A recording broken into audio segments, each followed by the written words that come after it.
often decides the balance of power in the SEC and in the nation. Alabama is the reigning conference champion, but this season has been a bumpy ride. Nevertheless, the Tide enters today atop the SEC West and controls their destiny in the defense of their title. Tennessee has owned Alabama, winning the last 5. SEC champions in '97 and '98. Tennessee is a spoiler this season, but they could salvage their year with a defeat of the Crimson Tide today.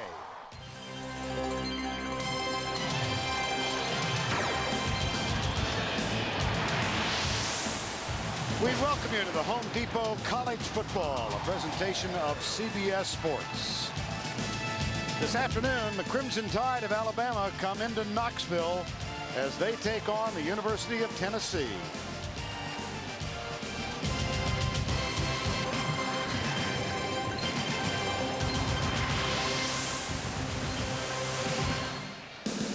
Less than 1 mile from downtown Knoxville, the Hill, the campus of the University of Tennessee. Autumn in full foliage now.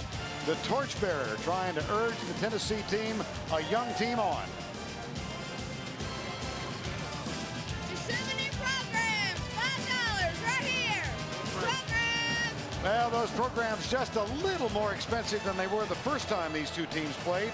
That was in 1901. Today, the Crimson Tide with a 3-3 mark, and Tennessee comes in 2-3. The relevance of this game for Alabama reflected in the SEC West standings. They are 3-1 and in control of their own destiny. And for Tennessee, 0-3 in the conference, but Phil Fulmer, the coach, preaching to his young team, a victory today could ignite a surge and get them into a major bowl. Vern Lundquist along with Todd Blackledge, and a story of quarterbacks today. Yeah, for Alabama, they've had 2 guys that have kind of shared the job through the first 6 games, Tyler Watts and Andrew Zhao. Now, last week against Ole Miss, Tyler Watts started, hurt his knee in the 5th play of the game. Andrew Zhao came in and played very well against Ole Miss. He is unquestionably the starter, and it was by far their best offensive game. For Tennessee, Vern, they're looking for a spark on offense, and they're going with their true freshman, Casey Clausen. He's a very talented guy, but he's making his first start, and the last time a true freshman started here was 1994, a guy named Peyton Manning. Alabama has won the toss and deferred the option until the second half, so Tennessee will get the ball. 71 degrees, wind out of the east at only 3 miles per hour, and the forecast for a gorgeous afternoon. 83rd meeting between the two teams.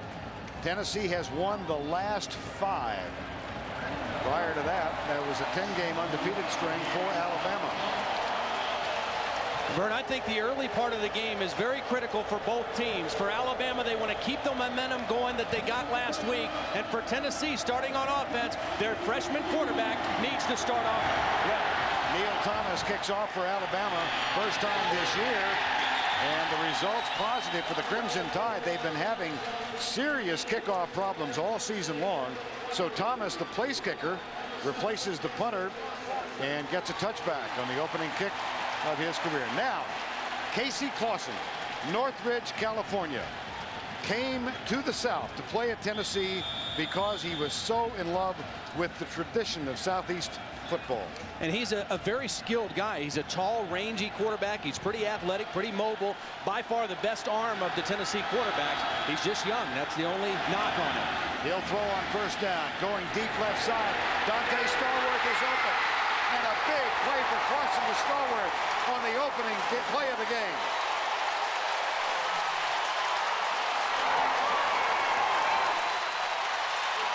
You want to get your freshman quarterback off early? Go to your big play guy, Dante Stallworth. A good job escaping Gerald Dixon at the line, and you see the separation. That's what you want as a wide receiver. Create some space, let the quarterback get you the football. A great start for Casey Clausen. That's a gain of 44 yards. Casey Clausen's first throw this season was a 19-yard touchdown toss to David Martin. That was in relief of A.J. Suggs. His first throw as a starter, equally as memorable. On first down, play fake. Clausen rolls right. Settles for a receiver and overthrows Cedric Wilson, number 14. He was all by himself at the 20. Now let's check the Volunteer offense. Coleman, Herrera, Scott Wells in place of the injured Fred Weary. Bernard Gooden gets the start today at right guard. His first. Michael Munoz, the freshman at right tackle. Henry, Bartholomew, Eric Parker, Cedric Wilson, and John Finlayson. And here is Philip Fulmer, graduate of Tennessee, 1972, in his 9th year as the head coach. 2nd and 10. Travis Henry, 3 yards to the 32, perhaps the 33. See where the spot goes. And let's check the Alabama defense. Antoine Odom, Kenny Smith, Jared Johnson, and Kenny King back in the lineup after missing 3 games. He played part-time last week. Darius Gilbert, Victor Ellis, and Salim Rashid, the linebackers. And in the secondary, and this is a fine secondary, Milo Lewis, Tony Dixon, Marcus Spencer, and Gerald Dixon. Mike DeBose, 4th year head coach of his alma mater, Alabama. 3rd down, crossing back. Hit and dropped. Jared Johnson, number 96, got there. Obviously, Alabama wants to try to create some confusion. A nice twist game on the inside. Watch Johnson go on the twist, and he doesn't get picked up by Bernard Gooden. Bernard Gooden has to trade that guy off with the center, and a nice, effective twist, that time inside by the Alabama tackles.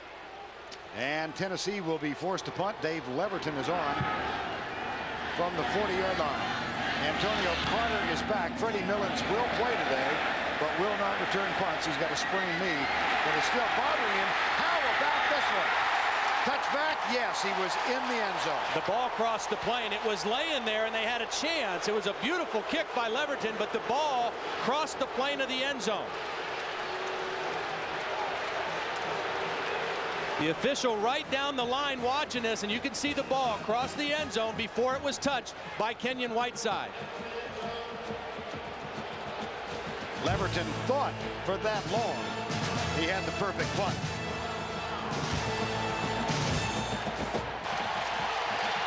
Alabama holds. They get the ball back after the punt. Andrew Zal, the junior quarterback, the starter now, after Tyler Watts went down with the injury last week. Watts hands it off.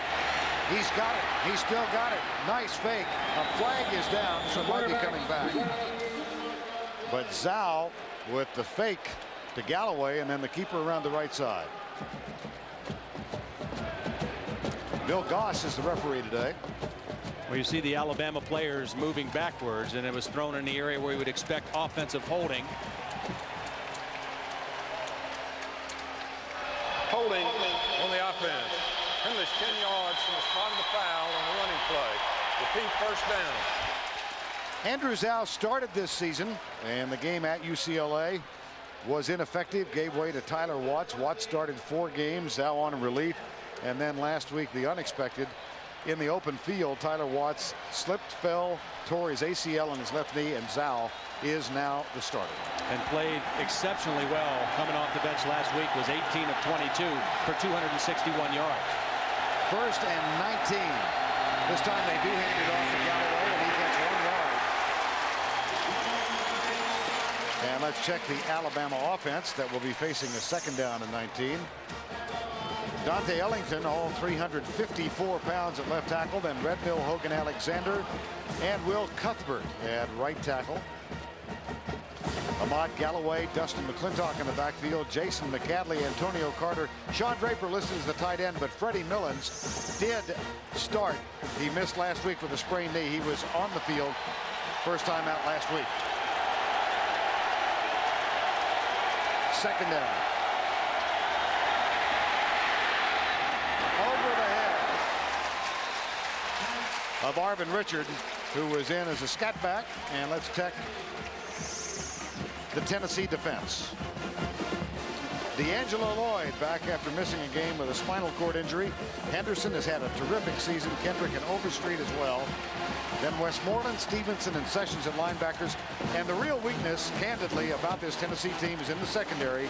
Miles, Baker, Lott, and Teddy Gaines. Yeah, no interceptions by any secondary players, only 2 for the whole team. But you mentioned John Henderson, back-to-back plays. He was an absolute handful, and Alabama is learning what Georgia found out all game, their last game. Henderson is a man in their defensive tackle.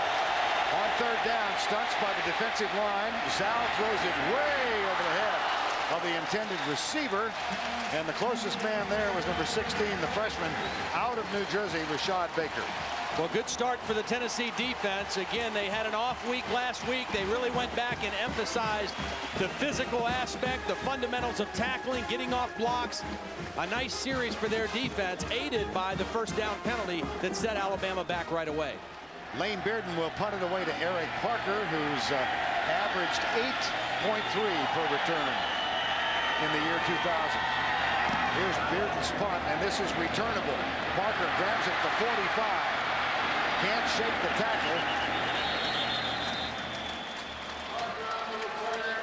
34-yard punt and 3 yards on the return.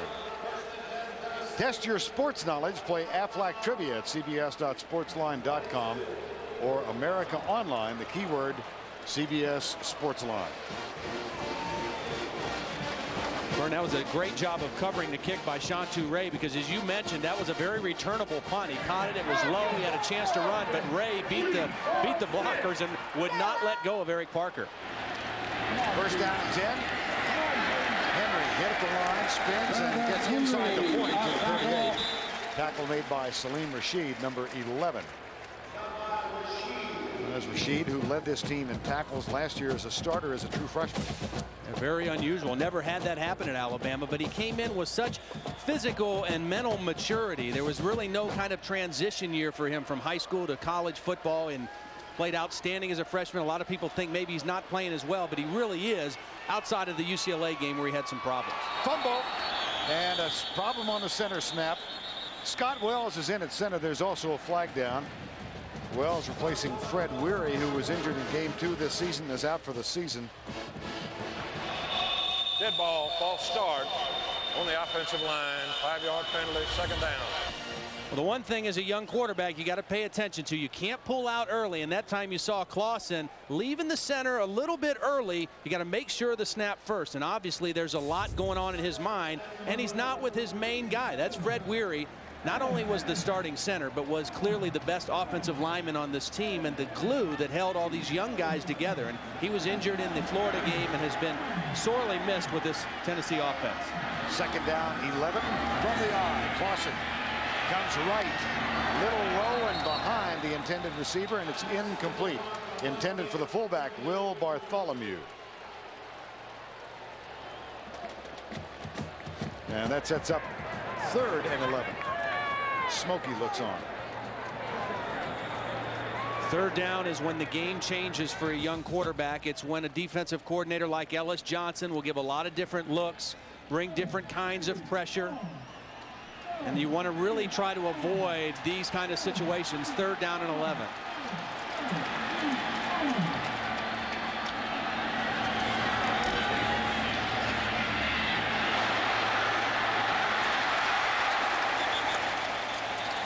Welcome those of you who watched Notre Dame's victory over West Virginia. Tennessee with the ball on a 3rd down 11. They found Dante Stallworth, but there is a flag on the play, and this one might be coming back on the opening offensive play of the game. And Bill Goss is our referee. The opening offensive play of the game, a 44-yard strike from the freshman quarterback Casey Clausen to Dante Stallworth, but Tennessee unable to get a first down after that. They had to punt. Alabama got the ball back, 3 and out, and now Tennessee with its 2nd offensive set of the ball game. Alabama winners of the last 2 over South Carolina and Ole Miss, and they have appeared to have righted the ship. They come in with a 3-3 record, but in control of their own destiny.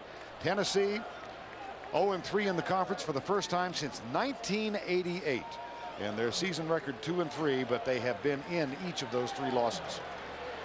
3rd and 16 at the 48.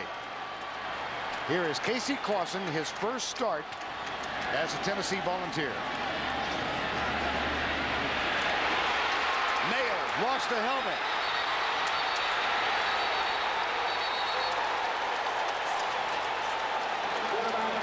Vern, the second sack of Casey Clausen, and the second time they ran a twist. This time it was not the two tackles, it was the defensive end and the tackle. Aries Monroe is the guy who's going to get there first. Now watch the stunt right here. Watch the stunt between the end and the tackle. They cross. Here comes the end. He beats the tackle, Munoz. He's there first. Takes the helmet, but not the quarterback down, and then the rest of the Tide get there. But two stunts really cause problems. Leverton's second punt of the game.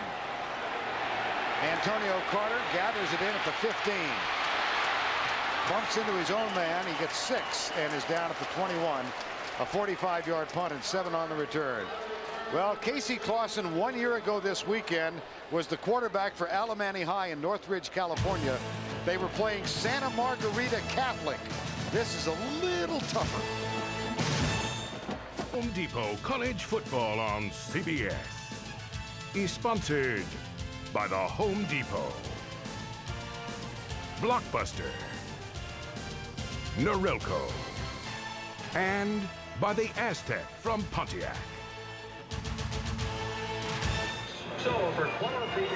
When the final count is revealed, there will be more than 105,000 gathered here at Neyland Stadium for this 83rd get-together, Alabama and Tennessee. And the Crimson Tide coming in having won their last two, South Carolina and Ole Miss, most convincing last week with a 45-7 victory. Alabama has lost the last 5 games to Tennessee. Here's Andrew Zhao with the toss. Ahmad Galloway is hit and dropped. No gain for Tennessee.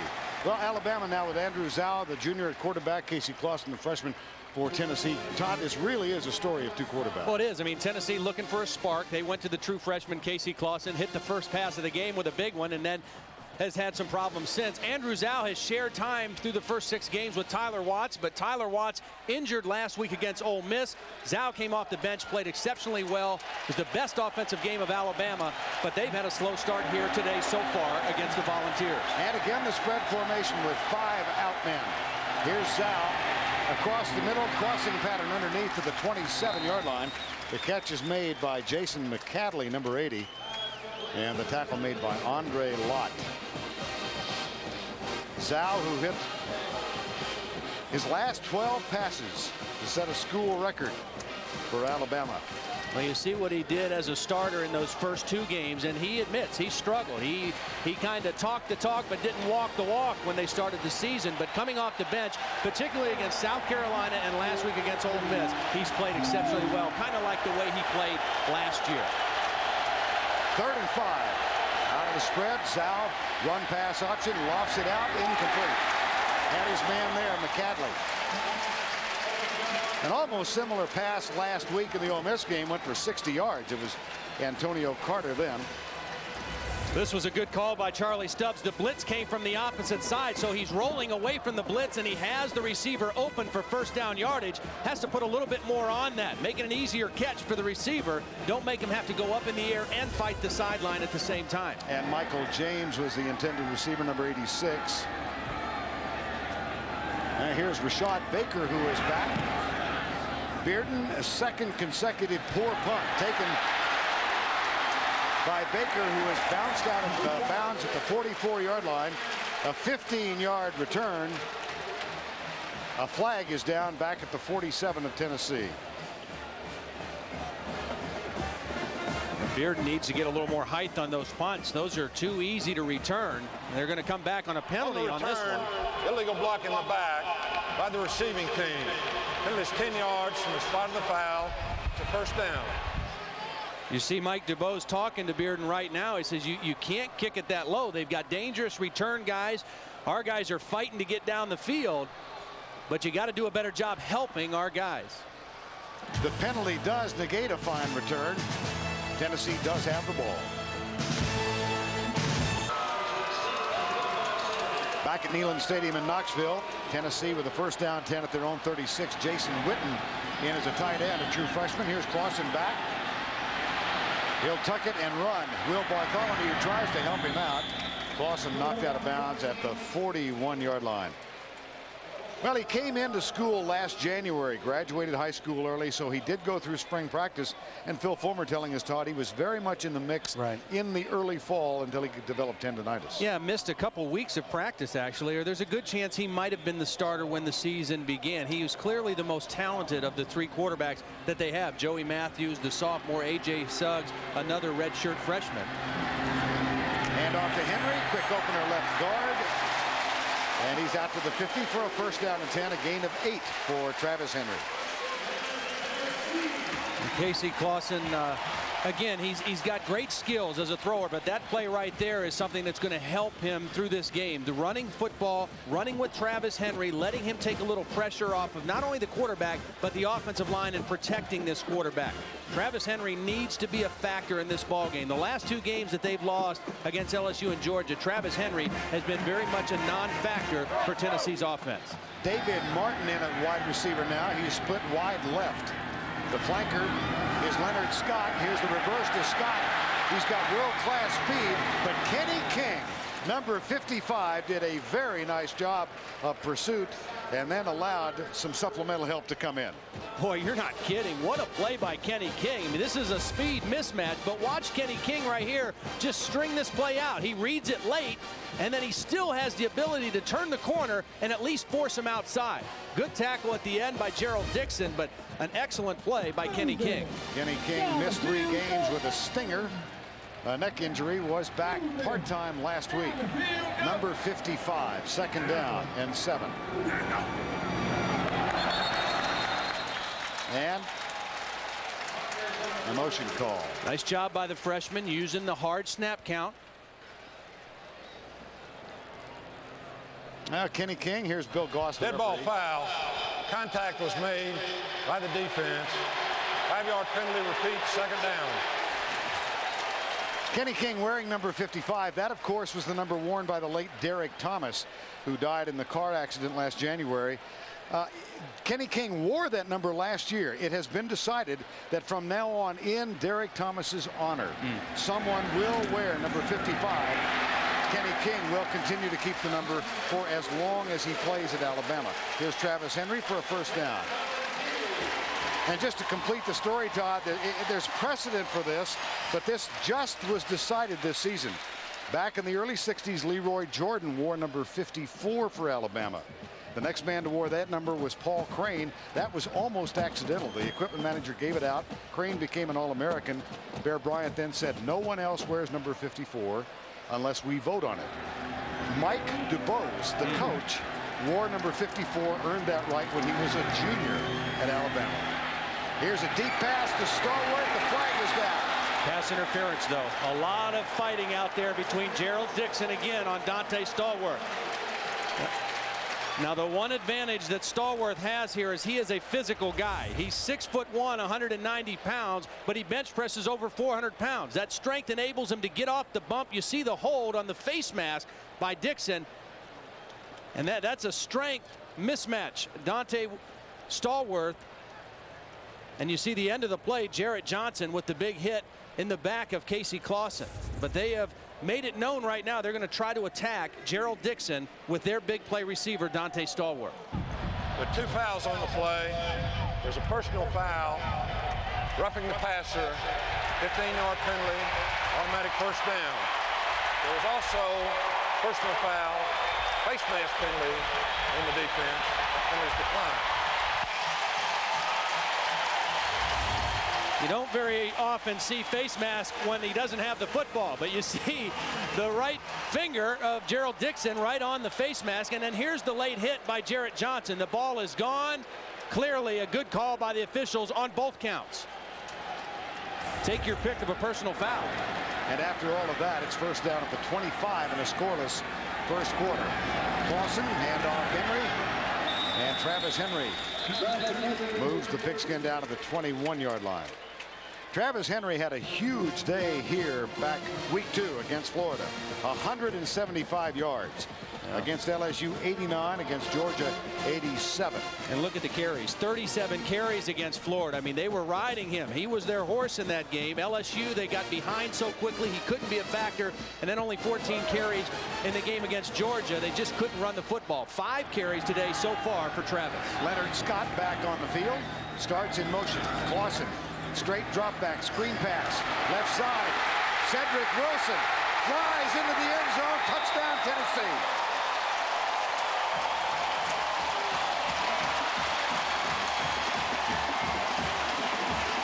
Vern, this play was made by the left tackle, Reggie Coleman. He did a great job of getting out in front of the play and getting the one block that he needed. Watch Coleman, the left tackle, get out in front of Cedric Wilson. Lets go of his man, and all Wilson needs is one block, and there it is, right there on Kelf Bailey, and the rest is history for Cedric Wilson. 23-yard touchdown toss. Clausen to Wilson. Kelf Bailey. Down, yeah, that's Kelf Bailey. He's still down on the field after that block by Reggie Coleman. Well executed play.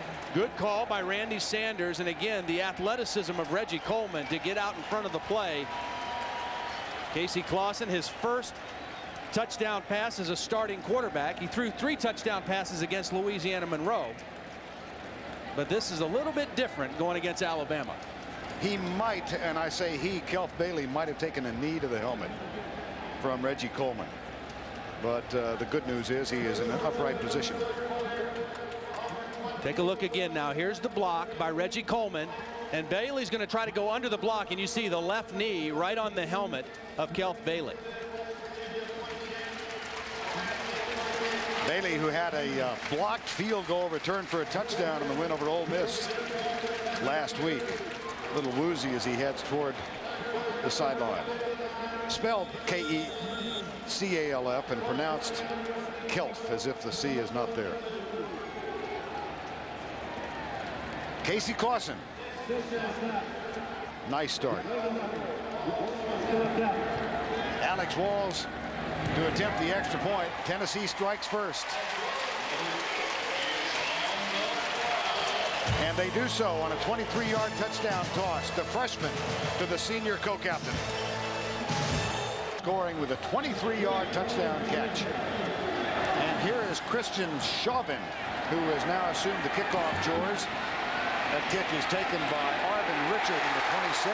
Great downfield coverage. Chauvin with the kick taken out to the 15-yard line. Coming up tomorrow on the NFL Today, join Jim Nance and the gang for all the latest NFL news and the latest sounds from the legendary rocker and football fan Sammy Hagar. He'll perform live from the NFL Today studios on 5th Avenue, and then stay with the gang for the NASDAQ.com halftime report for all scores, highlights, and latest NFL news. Freddie Millen's back on the field. Split top of your screen. Wide right. They come up to pressing. And Vern, I think he has to be a major factor if Alabama wants to win today. Zhao across the middle behind his intended receiver. That was Michael James, number 86. You mentioned that Andrew Zhao completed 12 passes in a row against Ole Miss. He's 1 of 5 today, and he does not look comfortable yet. They're in the spread formation. That's where he is most effective. But he has not looked relaxed or comfortable to start this football game in the first quarter. See what he did, 18 of 22 last week against Ole Miss, and he got in a real groove against that team. Dre Fulgham has come in now, number 3. Here's Zhao. Great stiff arm. What a terrific old-fashioned football play that was. Now Georgia and Kentucky were on the teeter-totter all afternoon. Let's get an update from Tim Brando. Yeah, Vern, you're talking about two offenses that can't drive 55 for Sammy Hagar either. This was the key play. Corey Phillips throws for 400 yards, replacing Quincy Carter. Here, the touchdown to Terrence Edwards, 34-30 the final, 528 yards for Lawrence, and that's a school record passing Tim Couch. Not enough. They'll play Florida next week. All right, Tim. You know, Jim Donnan said, we just got to survive this game. Find a way to get to the Florida game with one loss. They were able to do that. Great job by the backup quarterback. 3rd and 5. Zhao, quarterback draw, but Tennessee sniffed it out. Henderson was there. And Henderson made the initial contact, and he got some help. Well, John Henderson has just been destroying people this year. Watch him right here over the center and guard. Watch the penetration, the push he gets on this play up the field. Off the ball, past the guard, onto the quarterback. No chance that time for Dennis Alexander. And John Henderson, one guy cannot block him. You got to put another body on Big John in there. Here's the punt. This one, a fine punt by Bearden. Fair catch. No fair catch. Beg your pardon. Rashad Baker. And he is down at the 31-yard line. They might spot him at the 32. You know, Vern, when Tennessee played Georgia last week, they had to take their best offensive lineman, their tackle, Jonas Jennings, and move him into guard to counter the big guy, John Henderson, in there. He was causing so much problems against Georgia's offense. They took their best offensive lineman, who was a tackle, moved him in to play guard for the second half. Alabama's going to have to make some adjustments on how they're going to handle John Henderson here in this ball game as well. 1st down and 10, just outside the 31. David Martin in motion. Clausen hands it off. Travis Henry out to the 35-yard line. Well, these two teams meeting for the 83rd time, the series beginning in 1901. In 1928, they began playing on the 3rd Saturday in October, and they played in consecutive years on the 3rd Saturday in October for 66 years. Realignment of the SEC in 95 caused a disruption, so 4 out of the past 5 years they've actually played on the 4th Saturday of October. But now things are back as they should be. I guess for the purists, it's good to know next year will be the 3rd Saturday in October too in Tuscaloosa. 2nd down.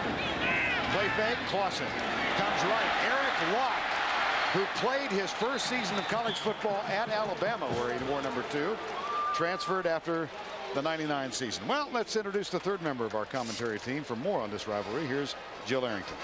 That's right, Vern. You know, Tennessee has a lot of young players on its team, a lot of players that aren't from the South region. So Coach Fulmer talks to them every Monday about all the rivalries in the SEC, and this week was no different. He told the team about all the great All-American players that came out of this game, about all the great coaches who played in this game, from Bryant to Stallings and Neyland. He also summed up by quoting Grantland Rice. He says, "This is the game that changes boys to men."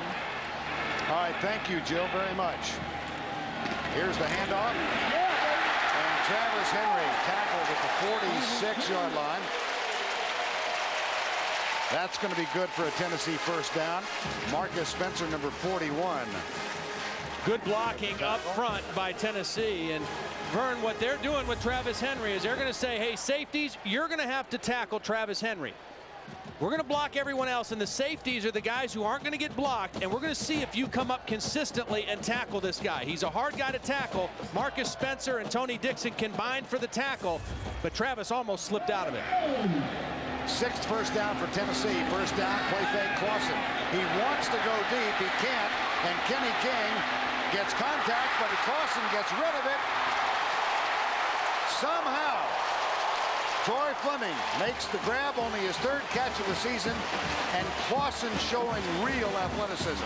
Athleticism and poise, Vern, the ability to keep his head about him and his wits about him, about to go down, still knows where his outlet receiver is, the fullback. Watches, he's going to scramble at first, but once he's wrapped up, he doesn't want to take the sack. He still finds his fullback Fleming out in the flat and gets the football to him. Heads up play, good poise by Casey Clausen. Troy Fleming, the freshman. Alabama calls a timeout. This has been thus far a dominant Tennessee effort.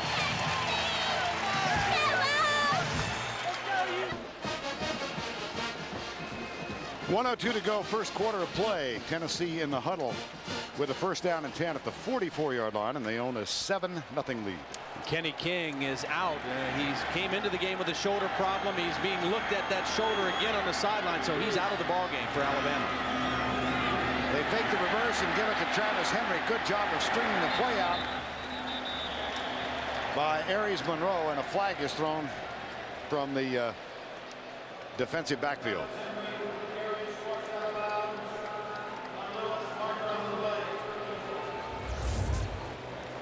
And here was Mike DuBose during the timeout talking to his defensive unit. Yeah, it wasn't Ellis Johnson, the defensive coordinator. He got to come in second, but it was first the head coach, the former defensive coordinator, that wanted to have the first crack at his defensive charges, and they came up with a good play there after the timeout. Well, we've heard a lot from Bill Goss thus far this afternoon. Let's give him the podium one more time. Holding on the offense. Penalties 10 yards from the previous spot. Repeat, first down. Phil Fulmer. He's a great student of the history and tradition of this game. And Jill was talking about Grantland Rice.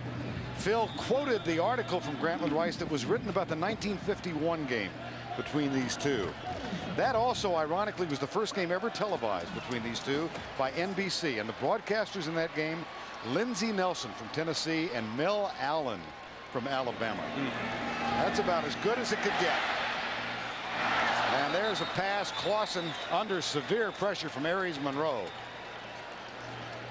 Well, Tennessee trying to go with the screen, their fourth screen pass of the ball game. You see the quickness of Aries Monroe. He was there so quickly, it kind of surprised Clausen. He wasn't able to get that ball off early enough to make the good throw on the screen. Aries Monroe is an undersized defensive end at 230 pounds, but showed great quickness right there. Clausen has been sacked twice, hurried 3 times. It's second down for Tennessee. Illegal participation. They broke the huddle with 12 players, and one guy ran off late and did not fool our officiating crew. Substitution violation. There were 12 men in the huddle, more than 3 seconds. It's a 5-yard penalty. Still second down. Well, here you go. Here's the 12th guy saying, wait a minute, I'm not supposed to be in this play. I'm not just going out to line up as a wide receiver. I'm trying to sneak off the field. This is not a Tennessee team that gets penalized a lot, but 5 already in the early going. So 2nd and 25. Clausen will go from the spread formation. Scott Wells, the center. 4-man front for Alabama. They stunt. Screen pass. Travis Stevens out to the 45-yard line. The initial contact made by Darius Gilbert, number 99. Well, we've alluded to the streaks in this series. Tennessee having won the last 5. But before that, Bama with an 8-0-1 streak. Tennessee had won 4 straight. Bama 11. Tennessee is trying to win the 6th in a row, and only one team has ever defeated Alabama 6 times in succession. Have I piqued your curiosity? Underneath, Wilson, who has the touchdown grab, is across the 50 and tackled at the 49-yard line. Tony Dixon, number 24. As the quarter comes to an end, it was a quarter dominated by the Volunteers. That's the end of the first with the score 7-0. We'll return after this message and a word from your local station.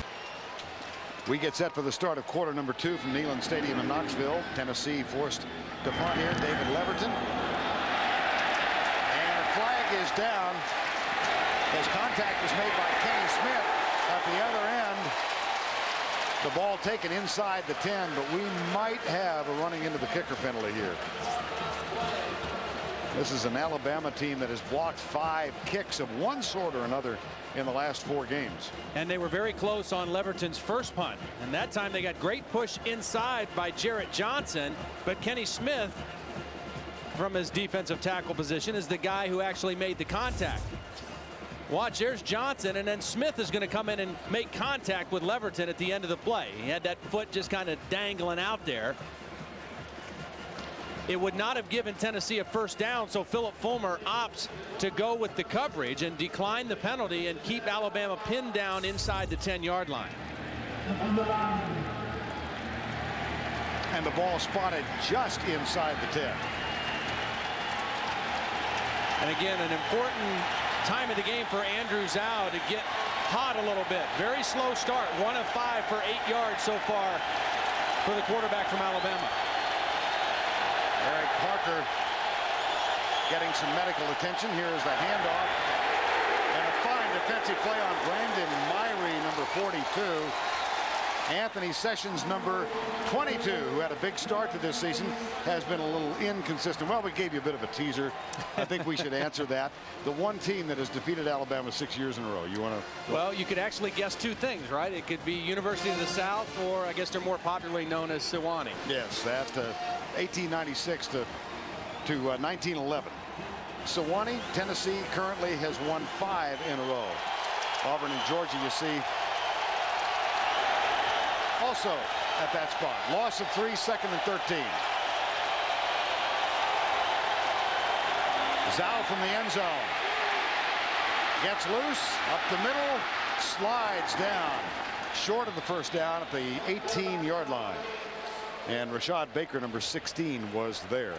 When you're a quarterback who's off to a slow start like Andrew Zhao, you got to find some way to make a play. Do anything you can to make a play. This time, a nice decision. He saw the middle of the field open up wide, and he took it straight up there for a good scramble on 2nd down. Now it's 3rd down and 2, a good situation for Alabama. They are still looking for their first down. Crimson Tide trails Tennessee by 7.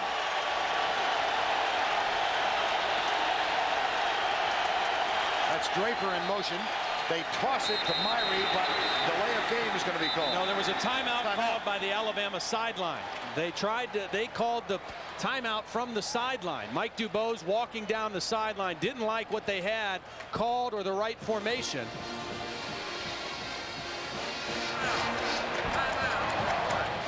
Yep, they got the timeout called.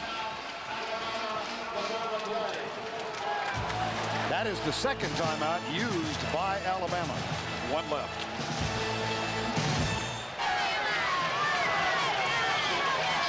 Crimson Tide faithful still urging their team on as they look for their first down. Here's the handoff to Myrie, and that's going to be close. I believe he's got it. The spot's going to be just across the 20. It appears to be enough for the first down. Nice decision on the sideline that time between Mike Dubose and Charlie Stubbs, the play caller, Neil Callaway, the offensive coordinator. They went with the quick count. They came out of the timeout. Here's Charlie right here, the guy in the middle. And that's Neil Callaway there. He's the official offensive coordinator. Neil is the coordinator and the offensive line coach. Charlie is the quarterback coach and the play caller. And what they did there, they went on the quick count. Tennessee was not set defensively. They came out, lined up quick, and got the first down. Freddie Millens and Antonio Carter break the huddle, come wide right. Now Millens in motion. Play fake, Zhao, pressure coming. He slips, gets up, knocked down at the 16-yard line. John Henderson is having a terrific season.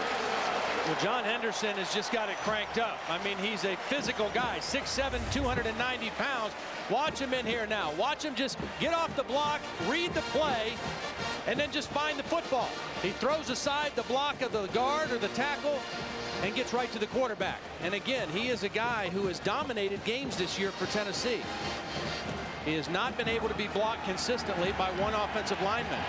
Plays with great leverage, even though he's 6'7" tall.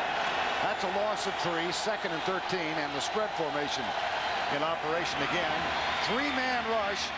They flip it out to Myrie, who slips a tackle, bounces off another, and is finally stopped at the 27-yard line. Well, Andrew Zhao and Tyler Watts back and forth, in and out. Almost accidentally, the quarterback dilemma taken care of. Yeah, it got resolved when Tyler Watts got injured, and Zhao came in and was 18 of 22 and completed his last 12 passes and played exceptionally well. It was the best offensive output of Alabama by far this season. John Henderson shaken up on the last play. And he's getting some attention on the near side at the 27-yard line. You know, one of the things I thought coming into the game, Big John looks okay, but I really thought two guys that were key guys in this game were Travis Henry for Tennessee and Freddie Millens for Alabama. And who had the most touches and the most impact for their team would determine who won. Travis Henry has touched the ball 8 times so far in the ball game. Freddie Millens has yet to touch the football. And he won't on this play as he comes to the bench. It's 3rd and 2. And Alabama will go from the I The handoff to Galloway, and Galloway just inside the 30. I'm not so sure he got the first down on this one.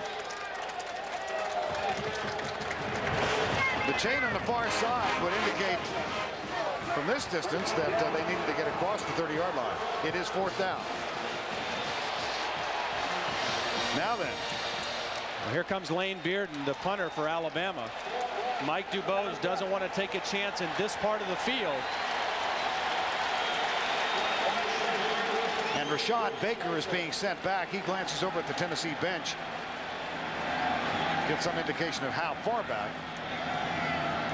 And here's the snap to Bearden. Line drive kick again. That's 3 out of 4. And Rashad Baker makes the catch. Willie Miles is back to help him. But negative yardage for Baker. And he is tackled at the 24-yard line. A 43-yard punt. And -4 on the return.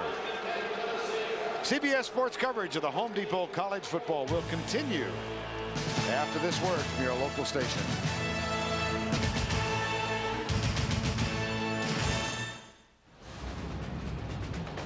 Tonight on CBS, Washington, D.C.'s top cop promises to clean up a community by putting himself on the front line.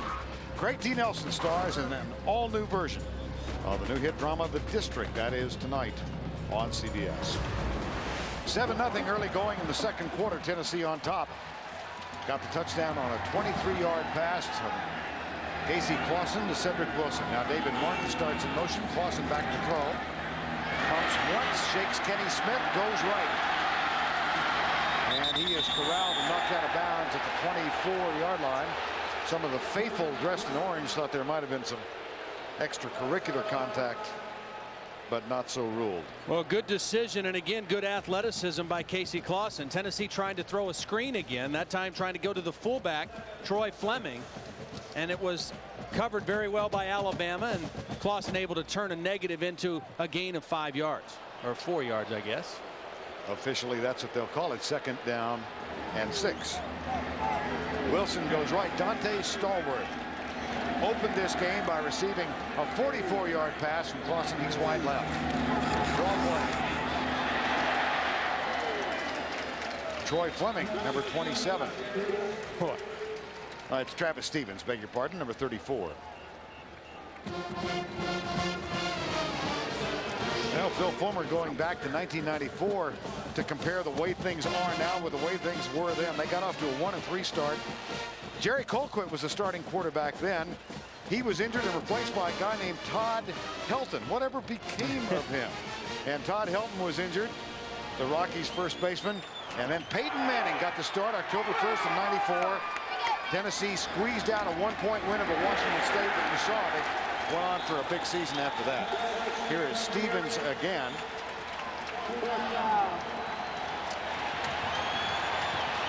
And it will be 4th down. During the pregame, Todd Helton was honored in ceremonies here. Led the major leagues with a .372 average. And is on the sidelines today. 4th down. Vern, that has been a problem. 3rd down and 1, 4th and 1. Recently, a real problem for Tennessee. Stuffed on that one. They were stopped 3 times in their most recent game against Georgia on 3rd and 1. Here's Antonio Carter, a big punt and equally big downfield coverage. 49 yards on the punt. And David Leverton, the senior who already has earned his degree, garners some more respect. I think, Tim, 59-0 would qualify as a rout. A little closer here, 7-0. Alabama out of the spread. Zhao comes right, puts it on the line, finds Antonio Carter. And that is a 1st down after the 36-yard line, a gain of 14. Willie Miles with the tackle. Time now for our Aflac trivia question of the day. When was the last time that both Alabama and Tennessee entered their annual battle without a winning record? Last time. Told you 1984 was the last time. Well, now I'm confusing myself. Obviously, I don't know the answer. Handoff. Galloway out to the 40-yard line. You know, Vern, one of the things that I have a little question about with Alabama, they made a decision after the Arkansas game to not only have Charlie Stubbs in the booth, but the guy out the other side of him, Neil Callaway. Now, Neil's the offensive coordinator, and most of the time has been down on the field. He's the offensive line coach as well. And the question I have is, you know, my dad being an old offensive line coach, they like to be around their guys on the field, sit down with them off the field. That's Will Friend. He's a second-year graduate assistant. He's the guy responsible for rallying the troops on the field. Not the greatest setup. Here's a second down, and the pass goes right through the hands of Michael James. You know, Will Friend played here, and he's been around the system. He knows the system, but sometimes the offensive line coach has to get after those guys a little bit. And then you wonder whether a guy who's not that much older than the guys he's talking to over there can command that kind of respect with the players. What, in your mind, precipitated the move of Callaway from the sideline to the booth? Well, I think Mike DuBose, again, was not completely comfortable with the offensive style and the offensive system, and he wanted a guy who's more kind of cut out of the same cloth, Neil Callaway, to be up there. Another set of eyes and another opinion up there about how to call plays. Callaway and DuBose were roommates when they both played for Alabama in the early 70s. Here's Zal going left, and he is nailed as he lets it go, and that causes the ball to fly high. Andre Lott, number 30. Got there. Good coverage downfield by Tennessee. Alabama coming with pressure. It's man-to-man coverage. Andrew Zal nowhere to go with the football. You see Antonio Carter, he's hooking up in the middle like it was zone, but it was really man coverage. And Andrew Zal does a good job just getting rid of the football with Andre Lott wrapped around his legs. Lane Bearden on to punt again. Rashad Baker, the freshman, inside the 20. Here comes the punt. He got him. And they say no contact. Apparently so. And Bearden scoots for what appears to be a first down. I thought there was contact, and he was down. Yeah, I thought his knee was clearly absolutely down, and yeah. they're on it. Yeah, good call by the referee. It was Jabari Greer, a freshman, number 33, who got to Lane Bearden.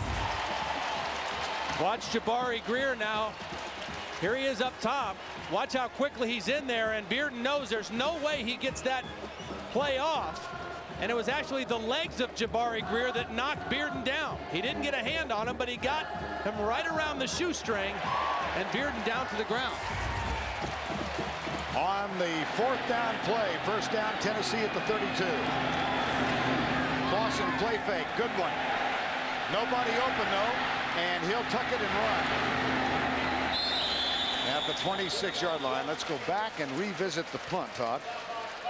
Well, let's take another look and see if, in fact, Lane Bearden was down. He's tripped right there. Right foot is down on the ground. Kind of hard to see where the left knee was because you couldn't see around Tony Dixon, the safety.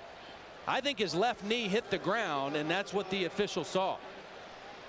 Marcus Spencer, the defensive back, strong safety, injured on the last play for Alabama. And as they take care of Marcus Spencer, we'll get another look at the punt. Let's take a look again. Now watch the left knee. Does it go to the ground? Yep. Yes, the left knee clearly on the ground. Good call by the official.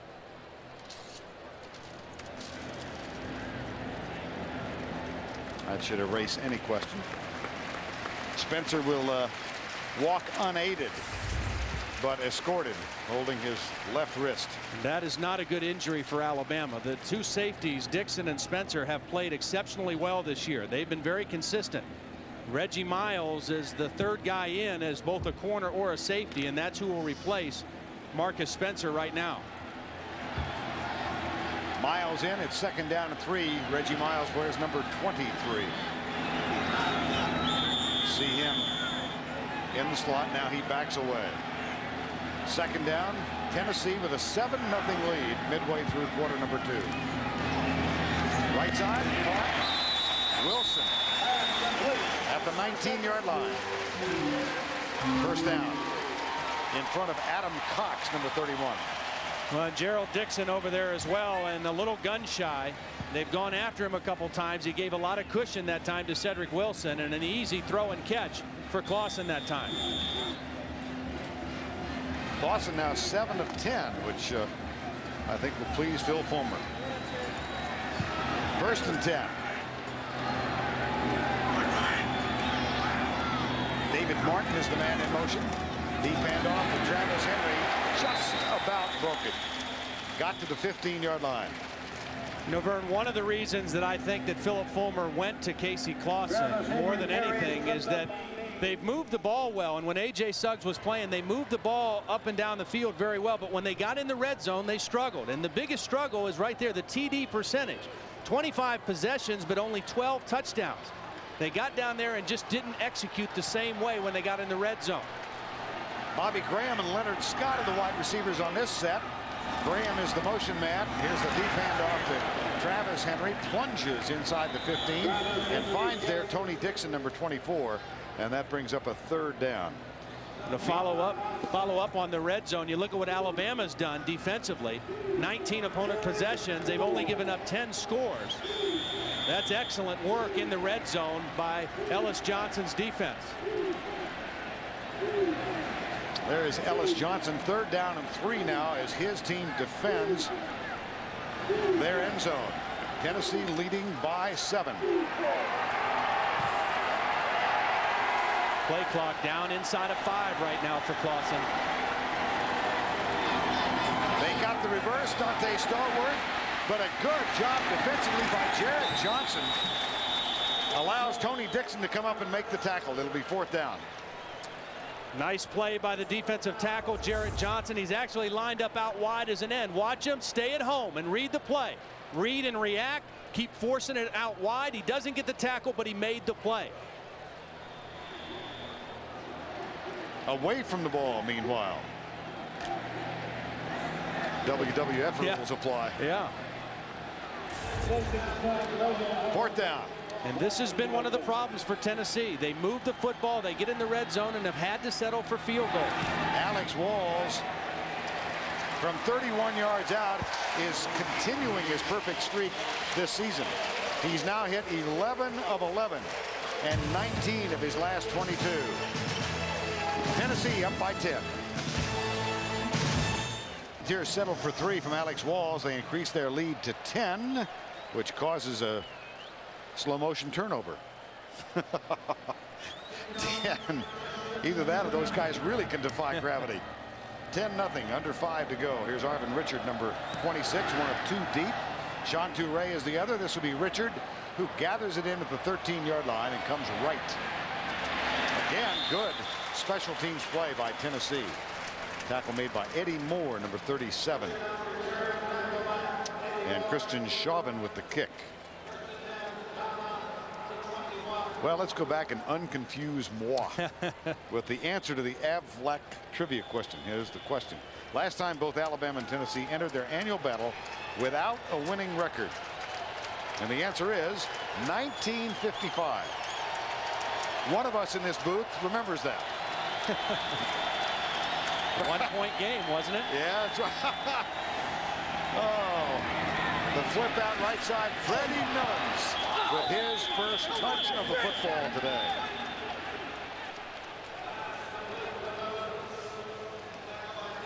What also took place in 55? How about this? There was a Subway series. Rock Around the Clock was the #1 song from the movie Blackboard Jungle. Disneyland opened in Anaheim. Make Room for Daddy, starring Danny Thomas. Oh, I remember way too many of these things. And the Supreme Court handed down the Brown versus Board of Education decision. 2nd down. Michael James, number 86, in motion. That one tipped, deflected, incomplete. Andrew Zhao is now 3 for 10. Yeah. Will Overstreet got his hands on that one. And again, this is a very sluggish start for the Alabama offense. Only 41 yards of total offense so far here in the first half. And John Chavis has to be thrilled with the way his team is playing defensively. They played well against Georgia. They had the off week. They went back and stressed fundamentals, and they have been very physical against this Alabama offense here in the first half. 3rd and 5. Millens comes right. Zhao doesn't look his direction, goes across the middle, caught. Carter with the first down, goes way up in the air. Great catch by Antonio Carter. This is not a very well thrown ball by Andrew Zhao, but you talk about when a team needs a play, somebody rising up and making a play. That's exactly what Carter did. Watch him climb the ladder on this one and go and get it out of the air. Knows he's going to get hit. Great concentration by Antonio Carter. Sam Collins on the field now. He goes left. Carter will line up in the slot to the left side.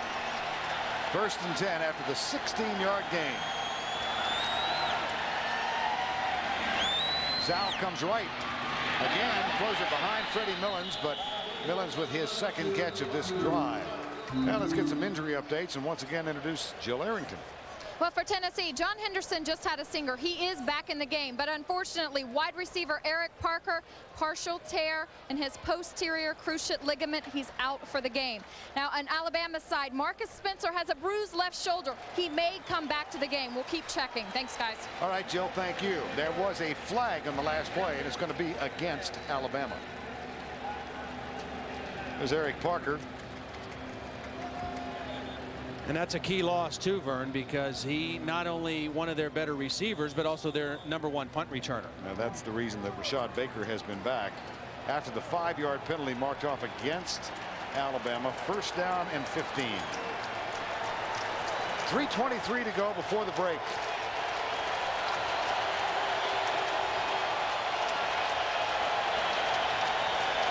Paul Hogan will snap it back. It's a little low. Zhao, right side, caught by Carter. Scoots up to the 49-yard line. Chased by Tad Golden, number 13, with a tackle. Let's take a look at the Exxon Virtual Playbook. Well, this is a play that Alabama used very successfully last week. We call it the rollout tide. A shotgun formation and then a key block by the running back. He has to cut the defensive end to allow Andrew Zhao to get out on the edge and throw downfield. They got it a couple times against Ole Miss. Zhao to Antonio Carter. They've hit it once today already against Tennessee. It's just a change of pace to get the quarterback out on the edge and not setting up in the same spot. So we take a look at Antonio Carter hobbling off. Had a huge game last week against Ole Miss, and Millens didn't play, and Carter rise up and was the player. And you see the end of the play at the tackle. Just kind of went down awkwardly at the end of that play. Tad Golden, who made the tackle, also banged up on the play for the Volunteers. 2nd down and short. Here comes the corner blitz. And Zhao pulls it out of the belly of his fullback and leads out for the 1st down. Ball's on the ground. Yep.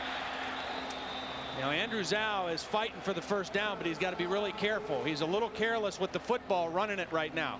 Taking it away from his body and trying to stretch for more yardage, and got away with it that time, but he needs to be really careful with the football. Watch Andrew Zhao. He's swinging that ball around, carrying it with one hand, and very lucky that he didn't lose it here. Chain is stretched, and Alabama gets a 1st down. And they venture in to Tennessee territory. This is the first time they've been across midfield. Trailing by 10. Sam Collins on as a wide receiver. Mike DeBose is going deep into this receiver corps. I'm telling you, unless you're a big Triandos Luke fan, you don't know a whole lot about him. And he's out on the field. Here's Zhao, intercepted, picked off by Teddy Gaines at the 32-yard line. Vern, the first interception for a Tennessee defensive back this year. They had 2 coming in, both by linebackers, and Andrew Zhao never saw Teddy Gaines fall off his coverage and read the quarterback. I want you to watch Teddy Gaines here. Now watch him. He's going to leave his man and then just watch Andrew Zhao. Watch Teddy Gaines on this play. He reads the quarterback. He leaves his coverage and jumps in front of the football as Zhao tried to throw it behind him. He never saw the coverage, and John Chavis knows we stemmed the tide with a big interception. Isn't that amazing? We're in game 6 for Tennessee. First pick by a defensive back. And only the 3rd interception of the season. Hand off. Travis Henry slips 1 tackle and gets out across the 35 to the 36. Victor Ellis, number 9. is the defender. The good news for Tennessee, though, is again, you take a look at John Chavis breathing a sigh of relief. First interception by a secondary. Remember, at this point last year, they had 11 interceptions, and Deion Grant, their free safety, had 6 already at this point in the season. 2nd and 6. Clausen pumps once, lobs it out behind his fullback, Troy Fleming.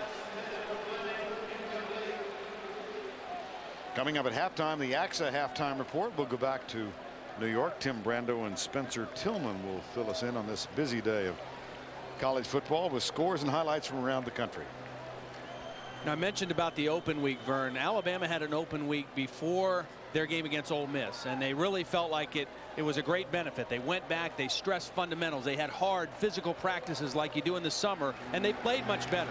Tennessee is showing the same signs of the same kind of benefit from their off week. Much more physical, fundamentally much more sound in this ball game today. 3rd and 6. They'll slip it to Travis Henry, and he is caught by 2 men, Victor Ellis being one of them, number 9. And Kenny Smith also there. Victor Ellis. Here is Andrew Zhao on the sideline, chatting with Callaway and Stubbs upstairs, or listening to them. Yeah, not chatting. We talk about the interception difference from Tennessee last year to this year. Touchdown passes for Alabama, only 1 this year. By this time last year, 10 touchdown passes for Alabama. Freddie Millens is deep. We were told he would not return punts today. Well, remember, Antonio Carter hobbled off the field the last series. Right. Millens, fair catch, allows it to bounce, and it takes a Tennessee roll inside the 25 and limps to a run stop at the 21-yard line.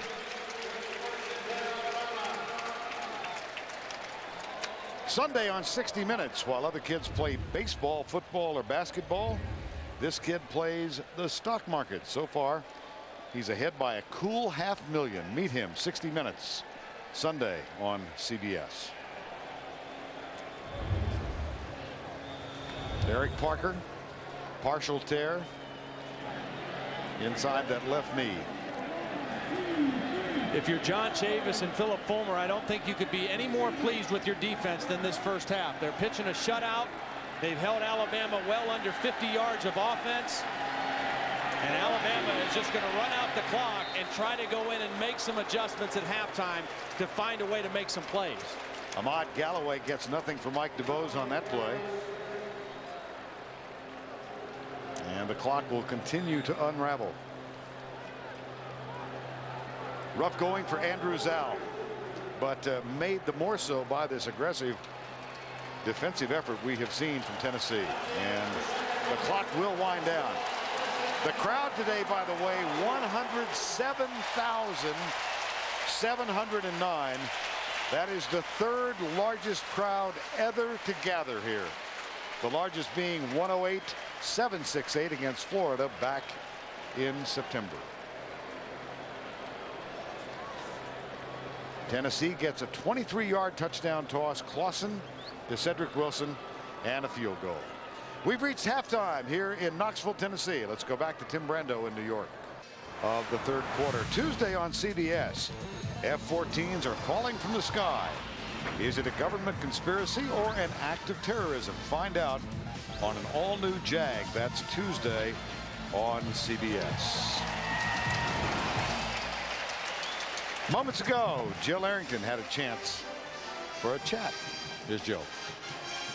Coach Fulmer, you told me yesterday you're looking for your players to step up and make some big plays. How important was that Teddy Gaines interception coming into the half? That's the sort of play that we're talking about that we got to continue to get more of. We haven't had very many of those this year, and our kids have fought really hard, but it just hasn't happened for us. And today I think our kids, at least in the first half, have certainly made up their mind that they're out here to make some plays. And is Casey Clausen putting that spark in the offense the way you like? We've had some good things happen offensively. Obviously, we had great field position in the first quarter that we weren't able to take advantage of as much as we need to. But he's a youngster and learning, and I think going to be a really good player. And hopefully the second half he'll have learned from the first half. All right, Coach, thanks a lot. Well, Phil Fulmer a little more placid than is the Alabama coach, Mike DeBose. Just a bit. We'll be back in a moment. Crowd of better than 107,000 gathered at Neyland Stadium, watching Tennessee and Alabama play each other for the 83rd time. Volunteers up by 10. Moments ago, Jill Arrington had a chance to talk with Mike DuBose. Coach DuBose, you weren't able to get a lot done in the first half. What adjustments are you going to make to get in this ball game? Well, we got to play harder. Tennessee's playing faster. They play more physical than we are. We've got to pick that tempo up, and we got to sustain the offense with first down. We got to get in 2nd and 4, 2nd and 5 instead of 2nd and long. All right, Coach. Good luck. Thanks. Now, thank you, Jill. Smokey most appreciative thus far. I don't think Big Al likes what's going on here. 10-0. Alabama deferred its option to this half. Christian Chauvin will kick off now for Tennessee. Shantu Ray and Arvid Richard are deep to return the kick. 10-0. Tennessee leads.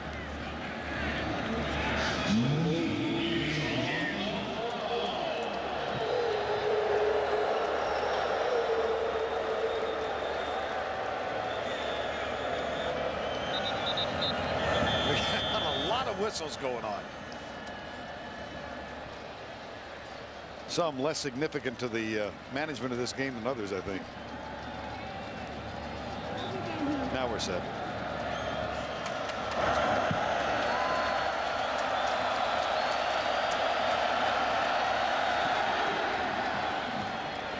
Shantu Ray gathers it in at the 1-yard line. Pops across the 25, is knocked out of bounds as he gets to the 28-yard line. Special teams player for the Alabama Crimson Tide. Halftime stats, Todd. Well, Vern, the one that stands out is right here. 5 yards rushing on 14 carries. Remember, this is the #1 rushing offense in the SEC coming in, averaging 179 yards a game rushing. Now, granted, Tennessee, the #2 rush defense in the conference, but they have been physically outplayed at the line of scrimmage with their offensive line. Alabama will toss it right, and Ahmad Galloway, there's a play that kind of exemplifies what we have seen so far in the ballgame. This is an Alabama team that between Galloway and Myrie last week in the win rushed for 160 yards. Yeah, and Mike DuBose was very disappointed with his team's last physical practice Wednesday afternoon. Offensively, he thought they were slow and sluggish, and it's carried over today. They have gotten whipped up front physically, but in their offensive line. And again, they've got to have a little better balance running the football, and Andrew Zhao has to settle down. He was high on most of his passes in the first half. He really needs to settle down and make some better throws. 2nd down and 10, no gain on the last play. They fake the reverse. Zhao still has it. He's got Galloway wide open. Nicely conceived play, and Galloway finally tackled at the 36-yard line. Vern, you know, the key to this play was how Andrew Zhao sold the fake. Watch how long he stays with the fake with the back. Watch him. He sells it. Sells the fake on the reverse, looks back, and now by that time, it allows the back to get wide open down the sideline, Galloway. But the key to the play was watch Zhao sell the fake to Carter and be patient to set up the play. Excellent work by Andrew Zhao. Gain of 36 and a first down at the 36. Triandos Luke, number 84, is wide to the left. Here's a toss. Galloway again cuts it upfield, finds room to run, and knocked out of bounds inside the 25 at the 23.5-yard line. If you want to run the ball out of the I formation, you better get a good blocking fullback. Watch McClintock and watch the right tackle, Will Cuthbert. Cuthbert turns in his man. Great blocks right there and right there. And the best running play by far for Alabama in the football game. Many feel, and I would guess you concur, that McClintock is as good a blocking back as there is in the SEC. Yeah, he's a physical guy. I mean, Will Bartholomew for Tennessee, the same kind of player, but McClintock is huge. I mean, he's 260 pounds. Did a great job that time. Nice opening for Alabama. They trail by 10. They've got a first down and 10. Pulling guards, the handoff to Galloway. Draper tries to nail the block, but Anthony Sessions, number 22, a fine defensive job. Oh, he just blew this play up. I mean, Anthony Sessions just slipped right under the block of Draper and made a great play behind the line of scrimmage. These linebackers for Tennessee are not very big, but watch how quickly Anthony Sessions reads it and then comes up and gets underneath the block of Draper and trips up the ball carrier. Excellent leverage play by Anthony Sessions. 2nd and 11. Brandon Myrie is the tailback now. McClintock cocked to the right side. Draper sets up to lead the block. Here's Zhao out of the backfield for McClintock, who makes the catch but is tackled immediately by Andre Lott, who then gets hit harder by his teammate. Andrew Zhao took quite a shot at the end of that play, too, from D'Angelo Lloyd, who was in there quickly. That was a pressure defense by Tennessee, and Andrew Zhao had to get rid of the ball very quickly. No gain, 3rd and 11. Carter back on the field, number 2. Freddie Millens is also on the field. He breaks the huddle and goes wide to the left side. 3rd and 11 from the 24.5. Let's look. Got him.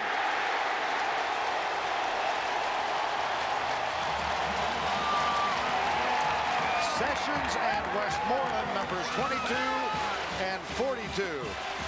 Well, they tricked the Tennessee defense once. They're going to try to trick them again. Watch, they're going to try to get the shovel pass to Antonio Carter, but he falls down, and that breaks up the timing of the play. Andrew Zhao's looking for him. He can't find Carter, and by that time, the blitzing linebackers are there to wrap him up. Neil Thomas has hit 2 of 50 yards so far this season against Vanderbilt and South Carolina. He tries one from 50 here. Jonathan Ritchie will hold. Wow! That's his range, I guess. I would think so.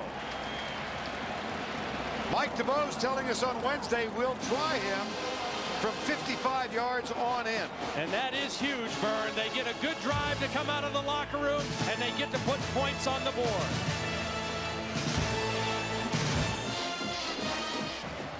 How close was it? Take another look at the 50-yard field goal attempt by Neil Thomas. Yeah, when he hit it, I didn't think it had enough oomph, but it got over. And again, that's his range.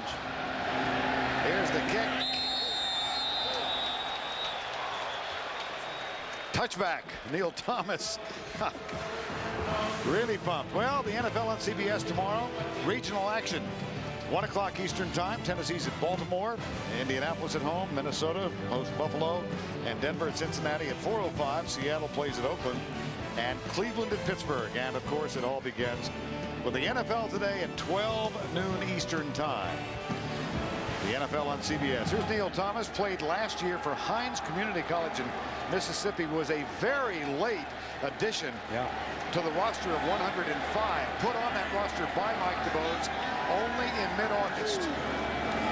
Play fake. Clausen under pressure, gets rid of it. Caught out of the backfield by Bartholomew. And Clausen showing nice presence of mind. We just saw Zhao in the last play or possession make a nice play on the bootleg. Now Clausen does the same thing. Watch as he makes the fake now. He has to get his head and eyes around quickly. Find the defender. There he is right in his face. Antoine Odom. He gets rid of the football and an accurate throw to his fullback. When you run the bootleg, you got to get your head and eyes around first and see if you have to do that, which is throw quick. That's a gain of 16, a first down and 10. Bartholomew with the grab. Clausen hands it off to Henry. Henry with a big haul. Henry almost breaks it.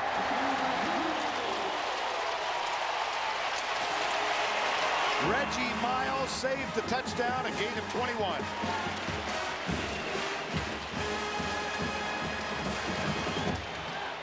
Nice blocking up front. They pull the guard and they get the trap with Bernard Gooden, the fullback. Bartholomew leading up in there.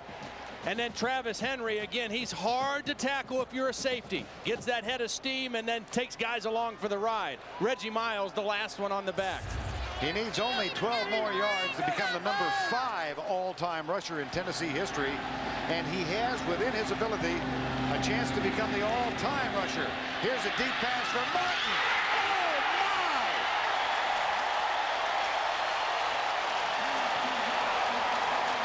They went after Dixon again, Vern. That is the guy that they felt they could beat deep coming in. This time they go to the big receiver, David Martin, at 6'4", against a much smaller Gerald Dixon.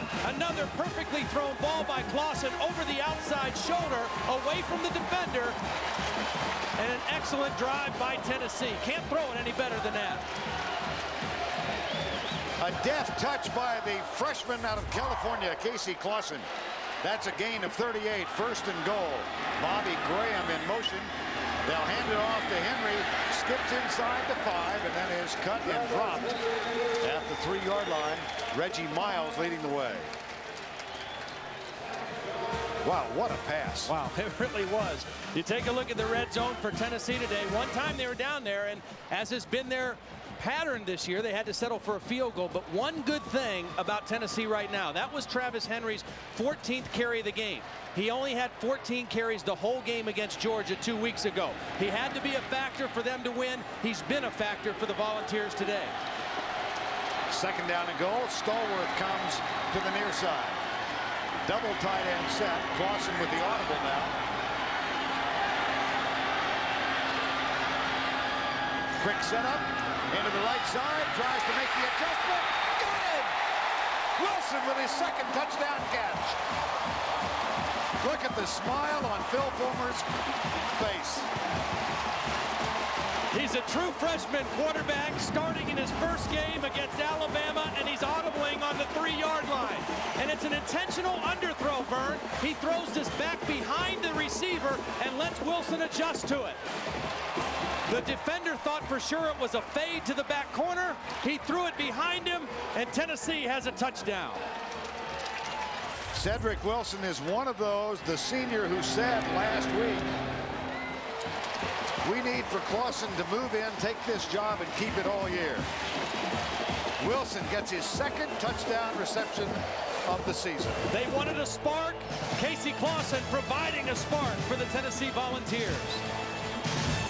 Home Depot College Football on CBS is sponsored by CBSMarketWatch.com, Burger King, Holiday Inn, and by Suzuki.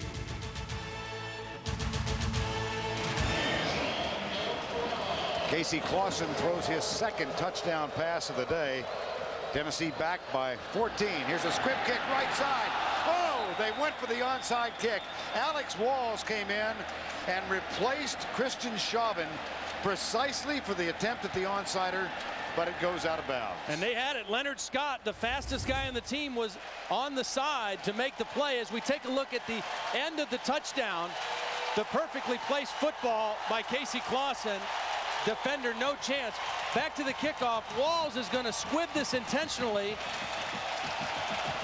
and try to get it to Leonard Scott. He's running down there. There's no defender. He just can't quite get to the football.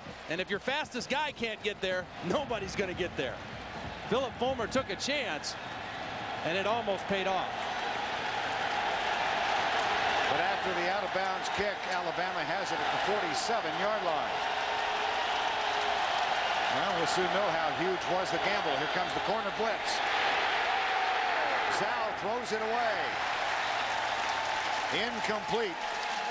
Eric Westmoreland, number 42, was right in the face of Eric Zhao.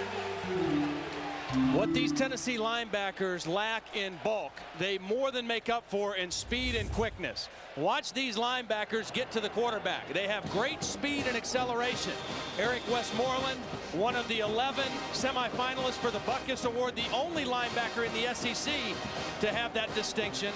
He has had a very, very solid year this year for John Chavis's defense. Second down and 10. 3 wide receivers. Zhao. Waggle comes right, finds a wide open receiver inside the 40. It's Antonio Carter, and he's got a first down at the 37-yard line. But the problem for Zhao, he still is not sharp. You know, guys are falling down and making the catches. They're jumping up in the air and making the catches. Very few receivers has Andrew Zhao hit today where they've caught it in stride and been able to continue running upfield. And again, part of that is the pressure that Tennessee has been able to create with their defense and the lack of an Alabama running game. Derek Brooks and Triondos Luke split to the left side. Galloway comes over right tackle and is stopped at the 36-yard line by Rashad Moore, number 58. Third down. I think this is a good move by Neil Callaway and Charlie Stubbs, too. Going to a little bit more of the base formations, a little more tight end offense. What they're doing is getting out of the spread formation. There's Neil and Charlie talking to each other, and in that first half, they were almost exclusively in the shotgun spread formation. They've mixed up the personnel a little bit more here in the second half. Now, Freddie Millens is on the field. He's in a slot to the left side. 4 wide receivers. 5-man rush. Zal up. Zal caught. Ball still in his hands, but the tackle is made. Andre Lott again, number 30. It was a safety blitz. Andre Lott is right here. Watch him slip inside. Now he times it. He waits, and then he cuts inside. And the back, Galloway, not able to keep him away from the quarterback. A well-timed and executed blitz by the Tennessee defense. Arvin Richard, number 26, comes on the field. Freddie Millen splits wide to the left side this time, and there are 3 wideouts, bottom of the screen, 3rd and 14. And the Mustang defense, Tennessee rushes 5, crossing pattern. Richard got the first down. Westmoreland had him, couldn't hold him.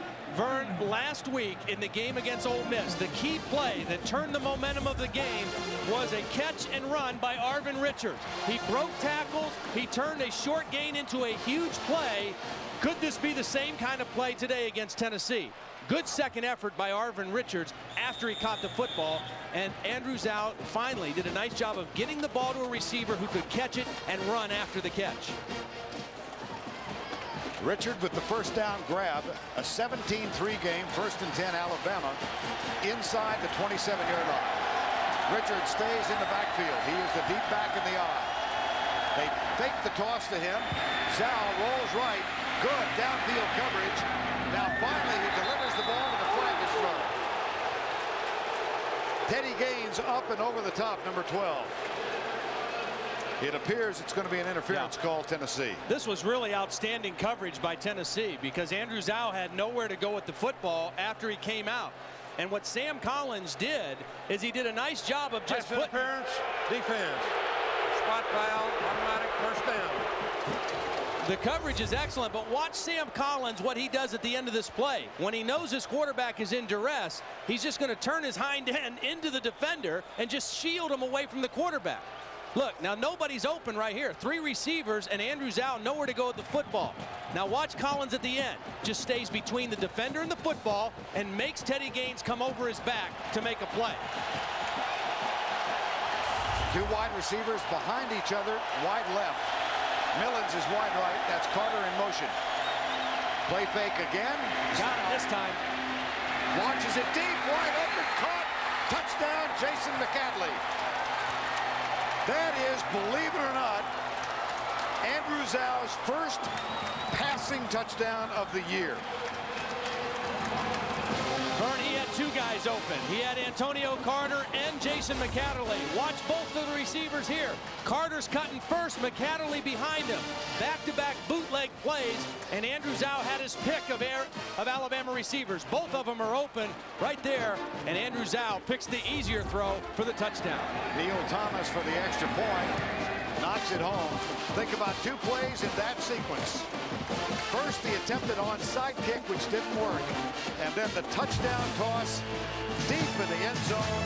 Alabama trails by 7. 7 games into the season, Andrew Zal throws his first touchdown pass of the year 2000. A big one as Alabama climbs back to within 7. And Zal goes to the headsets. Neil Thomas will kick off for Alabama. And Leonard Scott is the deep man. Short, Scott at the 5.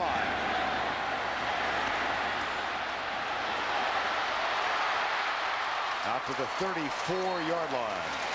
Shantu Ray, number 33, and Connie Brown, number 36.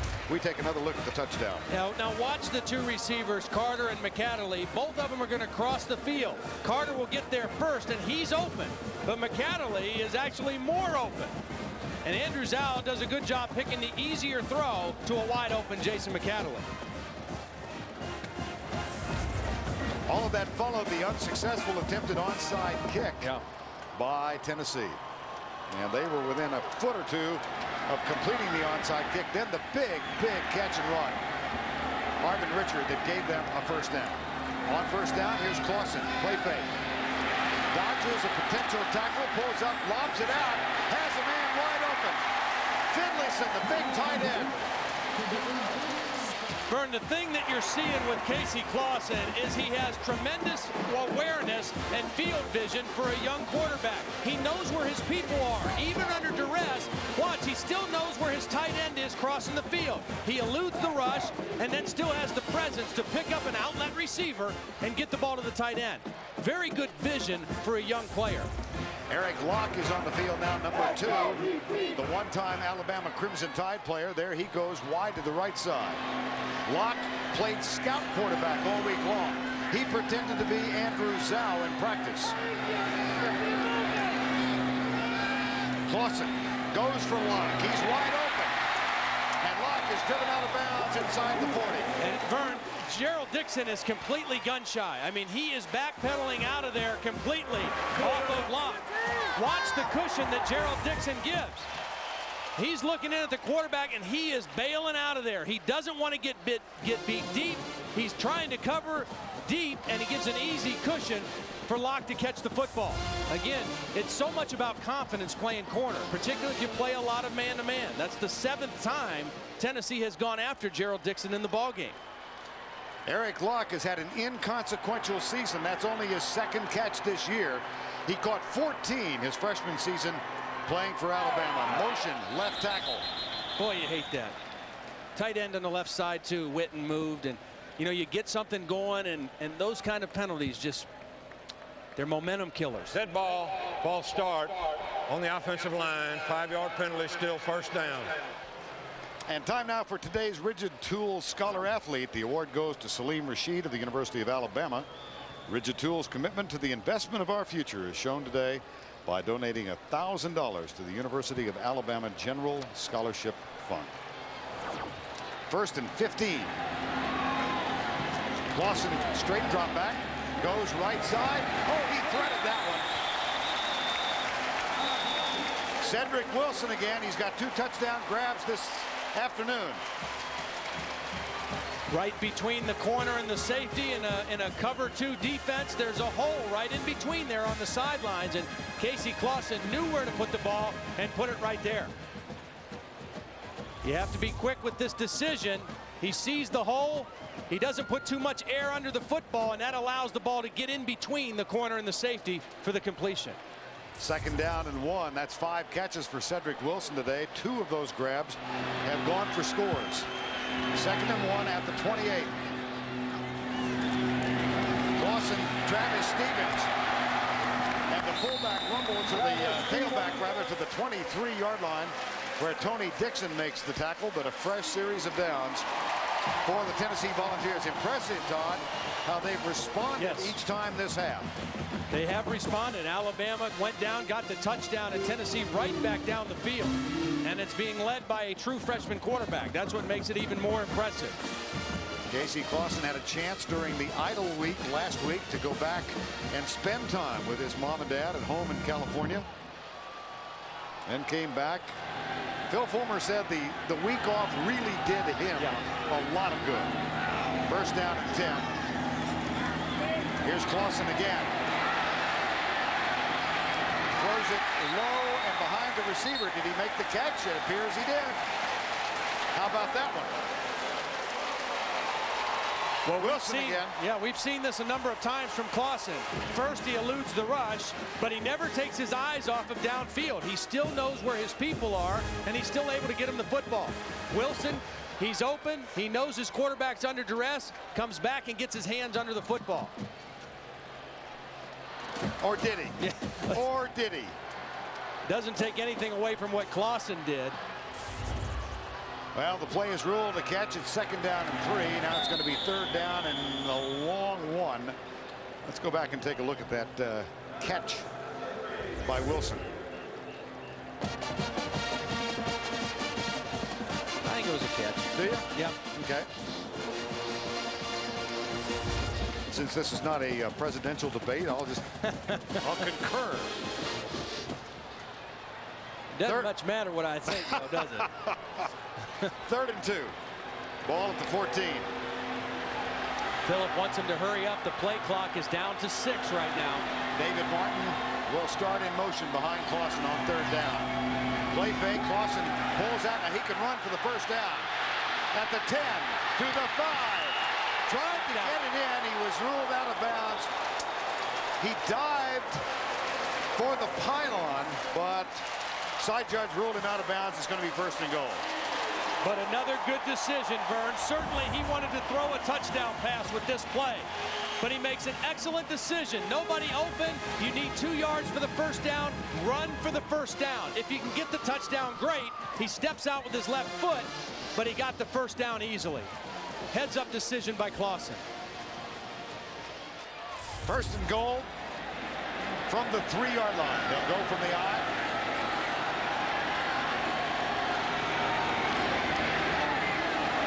Nothing there for Stevens. 2nd down. Waning stages of quarter number 3. Big call right here for Randy Sanders. Now, I think he's done a marvelous job calling plays here in the first part of this ball game. There he is right there, Randy Sanders, the offensive coordinator. True freshman quarterback. I think he's put him in a lot of good positions to make plays here in the ball game. Travis Henry back in for Stevens now. Bartholomew and Fleming are the other 2 blocking backs. Bartholomew is set up tight right. Play action. Clausen getting pressure. Nailed.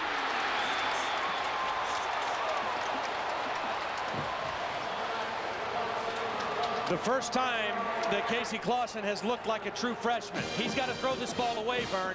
This is not the offensive line's fault. It's not the play caller's fault.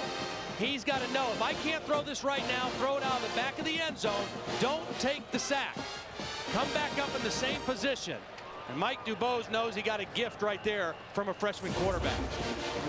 Bartholomew tried to move out and put the block on Jared Johnson, but he couldn't get there. It's a loss of 9 and a 3rd and goal from the 11. And Tennessee has taken its first time out of the half. He protects the football, but he should have thrown that one up into the peanut gallery. 3rd quarter, 3rd down and 11. Casey Clausen had a chance during that timeout to chat with Randy Sanders upstairs. And you remember, Vern, we did the Florida game, and they were in the red zone and inside the 10-yard line many times in that game and had to settle for 5 field goals. You hate to have to settle for field goals. Now, they've been very successful kicking them with Alex Walls, but you want to get touchdowns when you move the football as well as they have and get this close. 3rd down and goal. Starworth and Martin are wide right. Here's Clausen looking left for Wilson. Lets it go, incomplete. And again, Clausen getting a little pressure. Mike Dubose liked the defensive effort. And it's time for Alex Walls.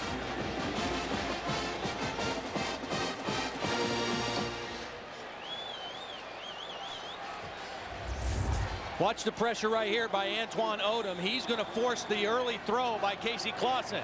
Gets around, gets in the face, and forces the high and errant throw. Good pass rush on the outside by Odom. And now Walls, a sophomore from Bristol, Virginia, is on. He has hit 11 in succession this year, 13 in a row going back to the end of last season. Got it, but just so. Oh, my goodness. He's breathing a sigh of relief. Oh. That one did just get inside the right upright.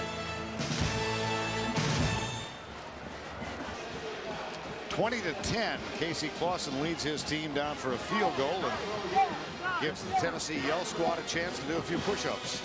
Thank God they're not playing Louisiana Monroe again when the final score was 70-3. Now this time Christian Chauvin is back on. There will be no attempted onside kick.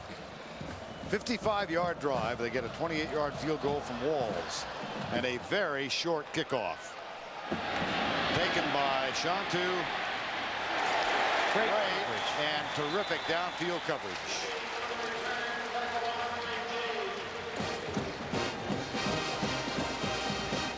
Alabama, Tennessee from Neyland Stadium. This field, this arena, the stadium was built in 1921. It was dedicated in honor of General Robert Neyland, the longtime coach at Tennessee. 38 years ago yesterday. And the head coach of Alabama, the team that defeated Tennessee in that game, was another legend, Bear Bryant. The head coach of Tennessee, Bowden Wyatt. They have had at each other since 1901. They're doing so again this afternoon. Low snap, South picks it up, comes right. Freddie Millens at the 30-yard line. And an unofficial Alabama-Tennessee tradition, to the victors go the cigars. The lighting of the victory cigar. Back in 1958, Alabama trainer Jim Goostrey purchased a box of victory cigars, which he gave to head coach Bear Bryant after the Tide victory. In the mid-'80s, former Tide defensive coordinator Ken Donahue joined the Tennessee staff and brought the tradition with him to the Vols. And that is our U.S. Army heritage.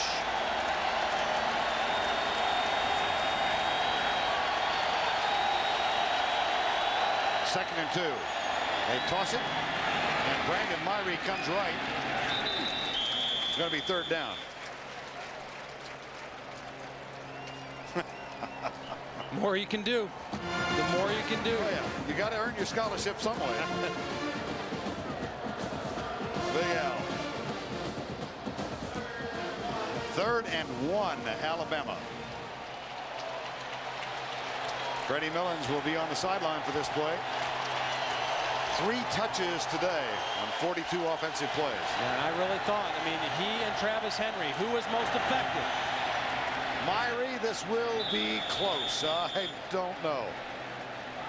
It's all going to depend on the spot. I mean, his body, the forward part of his body looked like it was a cross, but was his knee down prior?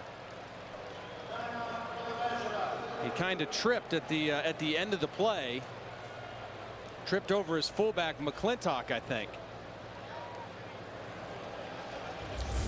Watch the end of this play. He's just not able to step over the block of McClintock and tripped up by his own guy right at the end of the play. About a foot short.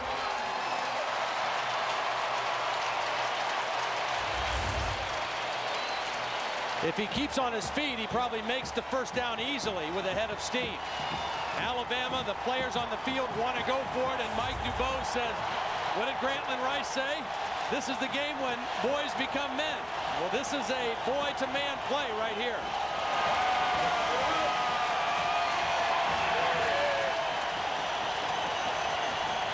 They will allow the third quarter to come to an end. That will allow the crowd to increase its fervor. That's the end of 3. The score 20-10. We'll return to Neyland Stadium after this message and a word from your local station. We begin quarter number 4, and during the change, Mike Dubose changed his mind on 4th and a foot. He has opted to punt. Lane Bearden is on. Rashad Baker back to return it. And this is a fine punt by Bearden. Baker takes it in and immediately is tackled at the 25-yard line. Stopped by Herschel Bolden, number 25, who just this week made the switch from defensive back to wide receiver. Time is called again. We'll be right back. Tennessee with a 10-point lead and the ball. They've got a first down at the 26. The freshman Casey Clausen, who's had a fine day in at quarterback. And on first down 10, he'll hand it off. That one didn't develop. Travis Stevens. Well, the family Clausen has made the trip back to Eastern Tennessee from Northridge, California. On the left, his mom, Kathy, his dad, Jim Clausen, And also a younger brother, Rick, is here. Rick, a fine quarterback as well. He's committed to LSU. Yeah, I talked to Casey about him yesterday. I said, how's his season going? I said, man, he's lighting it up. He says he went and watched him play last weekend, threw 5 touchdown passes. So kind of unusual to have 2 quarterbacks of that caliber coming out of the same family.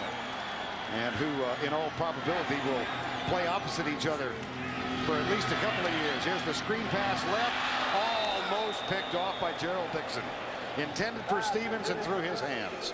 Dangerous. If Gerald Dixon would have had his eyes up, he would have had a touchdown. But he was so focused in on the receiver that he didn't know where the football was. But that one could have been a huge play for Alabama's defense. 3rd and 13. Go back to the decision Mike DuBose made during the switch between quarters to not try for the first down. Well, I think 2 things he's thinking about. Number 1, his defense has played extremely well. Number 2, they've only gained 7 yards rushing on 22 attempts. That is not good percentages right now running the football. Out of the gun on 3rd down. Here's Clausen. Screen pass to Stevens. He's nailed. Lost yardage inside the 20 at the 17. It was Jarrett Johnson who's had a big day for Alabama today. 2 great plays in there. Losher is the guy who's going to get the pressure. And then Johnson's going to finish it up. Watch Losher get the pressure. Watch Johnson play the screen. Losher in there first, forces the throw. And then Jarrett Johnson reading screen all the way. Good defensive series for the Tide. David Leverton, the senior, on to punt. Arvin Richard is back. Contact, no flag.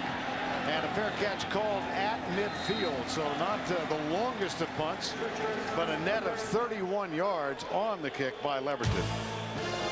Alabama has the ball down by 10. Ball on CBS is sponsored by Exxon, AXA Advisors, the United States Army, and by Honda ATVs. Glorious time of year to be in Eastern Tennessee, here in Knoxville, in Neyland Stadium. 107,000 enjoying this one. Fans on both sides of the ball. And Alabama with its best starting field position today at the 50. Here's Zhao in the shotgun. Pulls up and lets it go, and it is caught at the 36-yard line. Antonio Carter leans back and makes a 14-yard catch. Before there was a tiger, there was a golden bear, and tomorrow we invite you to journey with Jack as we take a heartwarming and nostalgic look back at a storied career on Nicklaus, a final march through the majors. That's tomorrow at 4:30 on the CBS Sports Spectacular. Triandos Luke, number 84, is wide to the right. Derek Brooks is the receiver bottom of the screen. Here's Zhao, half roll, lobs it deep, and over the head of Arvin Richard, who is coming out of the backfield. And pretty decent coverage by Keon Whiteside, number 50. Well, Tennessee has lost 3 games this year, and they have had real serious defensive problems in the 4th quarter. Yeah, that's where the problems have come. They've played good defense in the first 3 quarters, but look at those numbers in the 4th quarter. They've given up a lot of long drives. They haven't been able to make the play, whether it's a sack or an interception, to shut things down in the 4th quarter. They've been outscored 37-33 in the 4th quarter. And Alabama right now at the beginning of that quarter in great position. 2nd down and 10. Zhao back, 4-man rush. Goes deep, tipped, intercepted. Picked off by Tad Golden, number 13.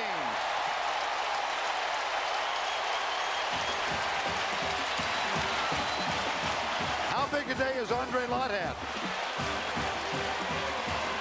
Golden got the interception, but it was terrific coverage that knocked the ball up in the air for Tad Golden. Andrew Zhao trying to get the ball to his main guy, looking at Carter. The pressure forced a bad throw, and Andre Lott got his hand on the football. Andrew Zhao was hit right as he threw this, and I don't think he got his arm through on the play. I think John Henderson maybe got there and forced the bad throw. Hand off to Henry, tries to slip the tackle of Kenny King.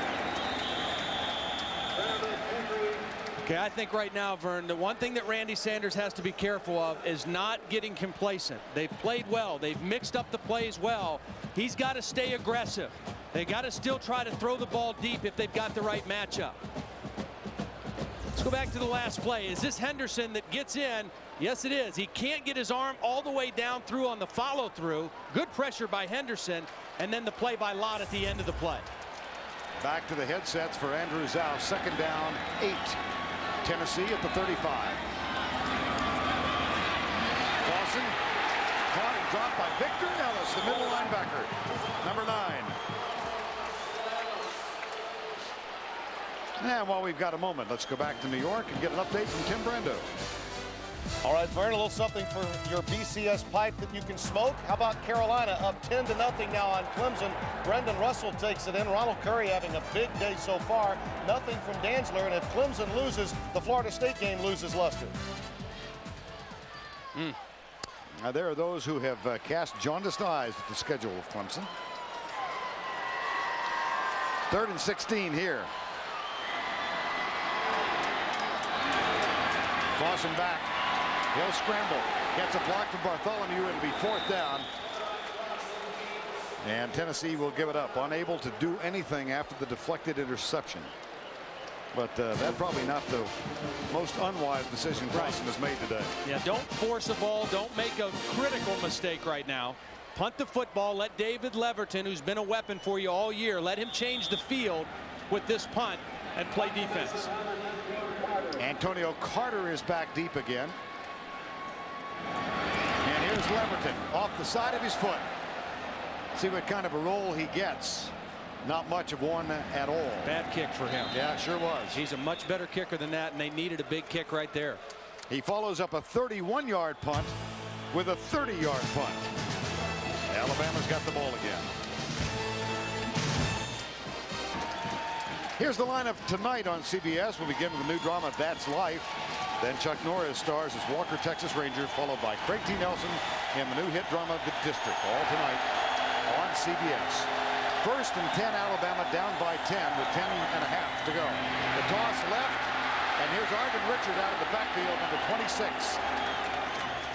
Nice start to this sequence. 13-yard gain to the 50. Nice call by Charlie Stubbs. Everybody pressuring inside for the Tennessee defense, and they catch him in an inside stunt and get the ball outside of Anthony Sessions. The one thing that John Chavis told us about Sessions, he's making a lot of big plays, but he has to be a little more consistent for us. And that time, he got fooled on the play and lost contain. That's a 1st down, Alabama at the 50. That's where they were a couple of minutes ago before the interception. Here's Zow. Finds Freddie Millens, who's open at the 45 and steps out of bounds with another 1st down. And Zow hit back at the 35-yard line, very slow getting up. The backup quarterback is a walk-on named Jonathan Ritchie. Recall that Tyler Watts out for the season with an ACL in his left knee last week. Well, the good news for Zow is it's his left shoulder that he seemed to be bothered by at the end of that hit. It's not his throwing arm, it's his opposite arm. But he did get up very gingerly at the end of that play. Now Dre Fulgham, number 3, is a late add to the lineup. He's split wide right. Hand off up the middle. Brandon Myrie to the 35-yard line. Jonathan Ritchie, a walk-on from Geraldine, Alabama. He's a management information systems major. Got the chance to play last week. He actually played spot duty in 2 games last year. Was listed as the number 3 quarterback. And he is, as we all know now, 1 step away from being the starting quarterback at Alabama. He's a self-proclaimed computer geek, too.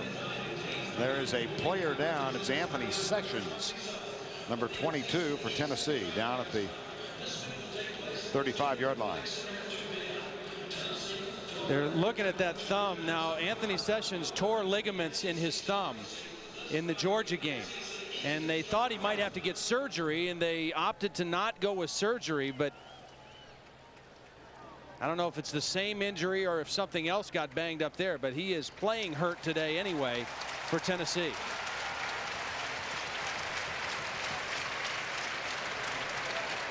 Again, when you're 215 pounds and playing linebacker in the SEC, I mean, that's pretty rough business. Watch the end of the play. Here's Sessions right here. Again, playing with a bad hand, a bad thumb. And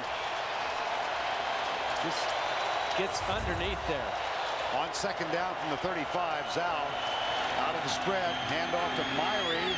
Good defensive effort by Tennessee, but look at that pile move with Myrie's effort. Strong legs. Alabama came into this ball game again the #1 team in the SEC in running the football. Look at those numbers today. Only 29 yards, 1.2 yards per carry. And this is a time in the game and a place on the field where they have to be able to run the ball with some effectiveness. Tennessee has outplayed them at the line of scrimmage to this point in the ball game. 3rd and 2, and Myrie is the deep back in the eye with McClintock in front of him. Draper, they toss it. Here comes Myrie trying to string it out. He does. He's loose. Down inside the 10.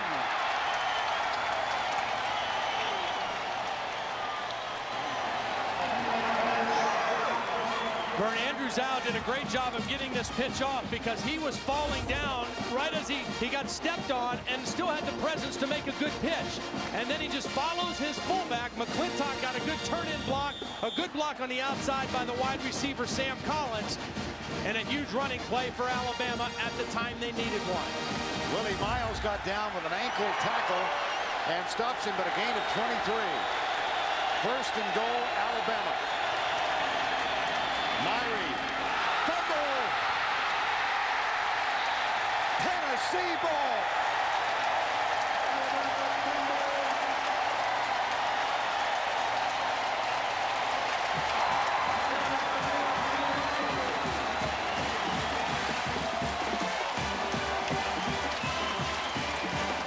Kevin Burnett got it, Willie Miles forced it.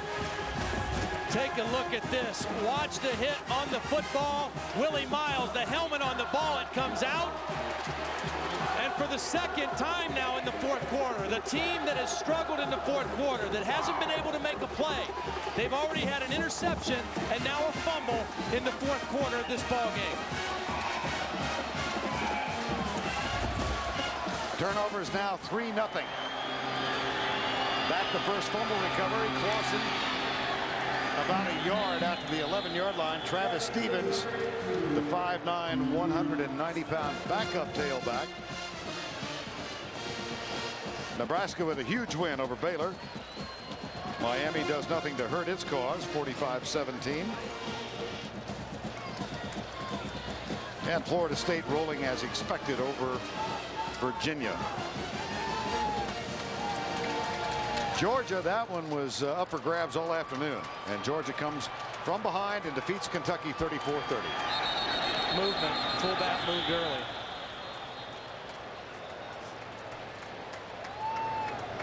You know, Vern, right now at this point in the game with 7:50 left and Tennessee protecting a 10-point lead, I got to believe that Travis Henry has something wrong with him physically, that he's not in the game, that Travis Stevens, who is a much smaller and a less physical back, is in there right now at tailback. Dead ball foul, false start on the offensive line. 5-yard penalty, still 2nd down. I will have a 2nd and 14 regional college football for you next week. Todd and I will be down in Jacksonville. The largest cocktail party, outdoor cocktail party in the world. Georgia versus Florida. Some of you will see Pittsburgh and Virginia Tech next Saturday, 3:30 Eastern time. 2nd down and 14 after the penalty. They give it to the fullback. They get the 5 back plus 3 more. As Troy Fleming, the freshman out of Franklin, Tennessee, wearing number 27. There is Travis Henry. You see, he touched the ball 16 times and did pretty well against a very good Alabama defense. And again, I got to believe there's something wrong with him because they need his physical running style at this point in the game. He's only carried the ball 4 times in the 2nd half. 3rd and 6. 7 minutes remaining. Tennessee wants to throw. Clausen gets rid of it. Catch is made. That's going to move the chains. Biggest play of the ball game maybe for Casey Clausen. Again, he eluded the rush and kept his eyes downfield. You don't know how hard that is for a young quarterback to not put your eyes on that guy rushing you. to be able to feel the rush and see downfield. Feel the rush, step up, never lose sight of where your receivers are downfield. Excellent work by Clausen. That is the 7th catch for the senior Cedric Wilson. 2 of them for touchdowns. First down and 10. And Travis Henry is back on the field. Gets the handoff. Then a stiff arm. Picks up 3 yards to the 25-yard line as Tennessee continues to work on the clock. 6:17 to go. Well, Phil Fulmer moaning about the fact, not moaning, but pointing out to us that in the Georgia game they had 3 turnovers, wound up losing 21-10. And today they have accomplished 3 turnovers, 2 interceptions and a fumble recovery. Bert, I go back to that last 3rd down throw that Clausen made. How huge of a play, because now the clock going under 5:50 becomes a real weapon for Tennessee. Henry is knocked out of bounds by Tony Dixon. Now let's take a look at the CBS Sports Line stat of the game. Well, it's a tap too. Alabama with 3 turnovers, Tennessee none. For complete college football coverage, go to cbs.sportsline.com. You got to remember that Alabama needs to score twice. The Roll Tiders trying to encourage their defense right now, but they need a stop, and their offense needs to score twice, down by 10. I think those guys were here the last time the 2 teams came in with less than winning records. 3rd and 5. Left side, flag down. This is going to be a dead ball foul, I believe. No? Thought for a moment they were going to whistle. I think you might be right. I think there was movement, and I think they are going to call it a dead ball penalty.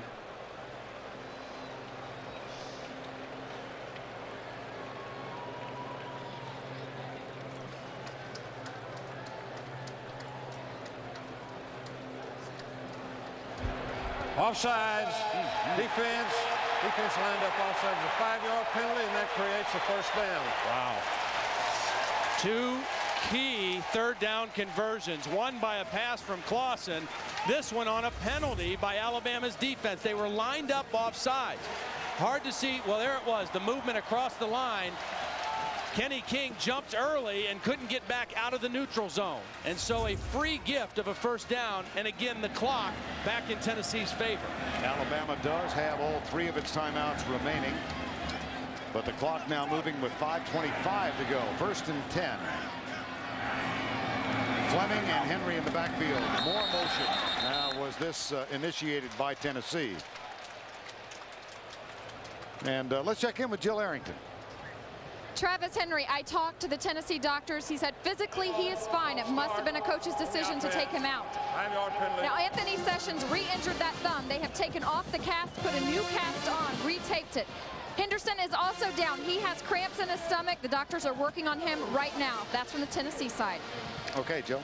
You know, the one thing about Travis Henry is he has had a little tendency to fumble the football lately. And maybe Philip Fulmer and Randy Sanders are saying we can't afford a turnover right now. But he is the most physical back by far. Doesn't find much on 1st and 15. He gets to the 29-yard line. Right now, if you're Tennessee, if you're Casey Clausen, you're using the clock. You're taking your time in the huddle. Spend a little more time in the huddle, so the same tempo at the line of scrimmage. Don't waste the time when you're at the line of scrimmage. You tell your running backs, Travis Henry, protect the football first and stay in bounds. Don't run out of bounds. Don't stop the clock. Make Alabama start burning their timeouts. 2nd down and 14. Clausen fakes, finds a receiver open. It's Finlayson, the big tight end, his 2nd catch of the ball game. And time has been called by Alabama, I believe. Yes. So the Crimson Tide stops the clock. 4 minutes and 14 seconds remaining. 4 minutes and 14 seconds to go. Tennessee up 20-10. They've got a 3rd down now. And the freshman quarterback, Casey Clausen, operates out of the shotgun. Steps up behind the intended receiver. Contact and a flag thrown on Reggie Miles. A third consecutive third down conversion in an unusual manner. Yeah, well, the first one was a pass, and then a couple penalties have given them. And this was a no-brainer of a call because Reggie Miles very early on the contact on Bobby Graham. Watch coming into the middle of your screen, Bobby Graham, the intended receiver, and there's the knockdown right there by Miles. Jim Clausen is enjoying this, as you can imagine. So is Coach Philip Fulmer. Mike Berry, the offensive line coach, good protection that time to allow him to get the ball off. Tennessee is going for its 6th in succession. The only other school to have handed Alabama 6 straight defeats. The University of the South, Sewanee, 1896 through 1911. That pass almost intercepted. And let's find out what's going on with Clemson and North Carolina. Once again, here's Tim. Vern, this is a very big story. Ronald Curry has 187 yards passing on the day, 58 yards here to Sam Aiken, which would set up a Ronald Curry 6-yard touchdown run. It's now 17-0. Carolina leading Clemson. This could really hurt Florida State in the BCS because they play on November 4th against Clemson. Back to Vern. Thanks, Tim. Todd? Could really hurt Clemson, too. Yes. You know, I mean, this is a team that has blown everybody out this year other than North Carolina State. So we'll find out what Tommy Bowden's team is made of in the second half of that ball game. BCS standings to be released Monday night for the first time. Here's Henry plunging over right guard and down at the 46. Well, Casey Clausen, his first start as a true freshman. Well, he threw a 23-yard touchdown pass to Cedric Wilson on the little wide receiver screen. And he had a couple nice throws down the field. This one to David Martin, hit Stallworth on the first play. Maybe his best throw. He audible to this to Cedric Wilson, the intentional underthrow for the touchdown. He's done a nice job managing the offense, eluding pressure, making good decisions. And you see what he's done with the football, protecting the football. 2 touchdowns and no interceptions in his first start as a true freshman. Now, you've spent a little time with him. I know we chatted with him when we were here for the Florida game. And you say he's got a little California kid to him? He's got a little California kid to him. He's got a little swagger. He's got a lot of confidence, and certainly he has shown that today. I mean, he was ready for this opportunity. And there was no hesitancy in him at all. I mean, from the first play, when he threw deep to Dante Stallworth, you could see that he was ready for this opportunity. You know, the team went to see the movie Remember the Titans last night. And one of the key guys in there was a transfer quarterback from California. And I'm sure Casey Clausen identified with him a little bit. Probably got a little ribbing from his teammates after that movie. I'll tell you something, you don't let anything, nothing come between us. Nothing tears us apart. Greek mythology, the Titans were greater even than the gods. They ruled their universe with absolute power. Well, that football field out there tonight, that's our universe. Denzel Washington, the star. Remember the Titans had. We go back to the California kid who has to call timeout. But all in all, it's been a magnificent afternoon. Summary to show you how we got here. First, it was a 23-yard touchdown, Wilson from Clausen. Then a field goal from Walls that made it 10-0. Neil Thomas authored one at 50 yards for Alabama to cut the margin to 10-3. Nice pass in the corner. Wilson with the catch, 17-10 after McAdley made this touchdown catch. Walls hammered one home from 28 yards to make it 20-10, all of which has made Smokey quite content. That is a great looking dog. Sure is. 3rd and 6.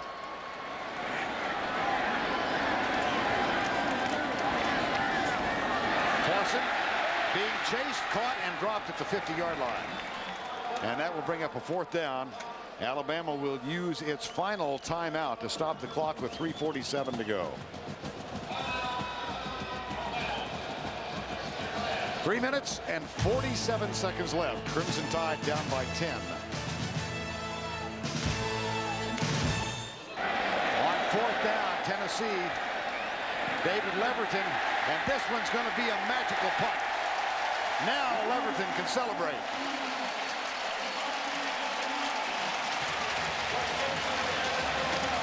He has been such a force for Tennessee. He can change the field. I mean, he is a guy who is an absolute weapon, not only with the long kicks, but his ability to kick them inside the 20-yard line. And that's something that he has done all year. And this is just a perfect drop on the football.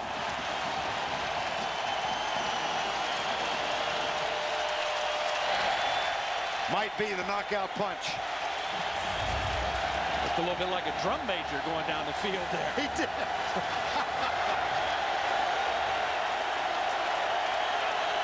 First and 10. Sal from the end zone, across the middle, incomplete.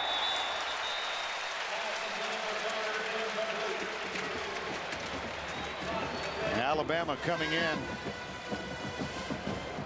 the last 2 games with 407 yards per game, and today limited to half that, just over.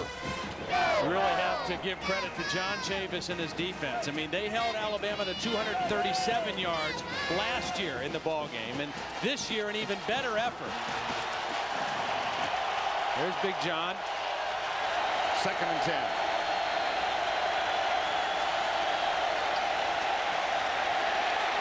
Zal pulls up, lets it fly deep left side. That one almost intercepted by Willie Miles, number 3. He's had a good day. Third and 10. You know, this secondary has been much maligned this year for Tennessee. We talked about they hadn't had any interceptions coming into the ball game. They gave up 318 yards passing to LSU in the loss down in Baton Rouge. But they have played exceptionally well today, and they've played mostly man-to-man coverage. This hasn't been soft zone they've played against Alabama. They've had to play man-to-man, and the corners, Gaines and Miles, and the safeties, Lott and Baker have done a great job of covering man-to-man and denying Andrew Zal much room to throw the football. Third and 10. Behind the intended receiver, might have been deflected. Fourth and 10. Nice rush by Rashad Moore. Again, right now, Tennessee knows we don't have to worry about run, just rush the passer.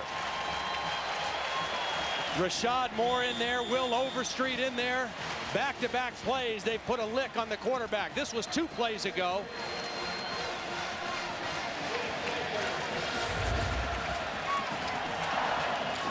Eric Parker on the bench with a knee injury, so Rashad Baker, the freshman from New Jersey, is back to return the Lane Bearden punt. This is a dandy punt out of the end zone.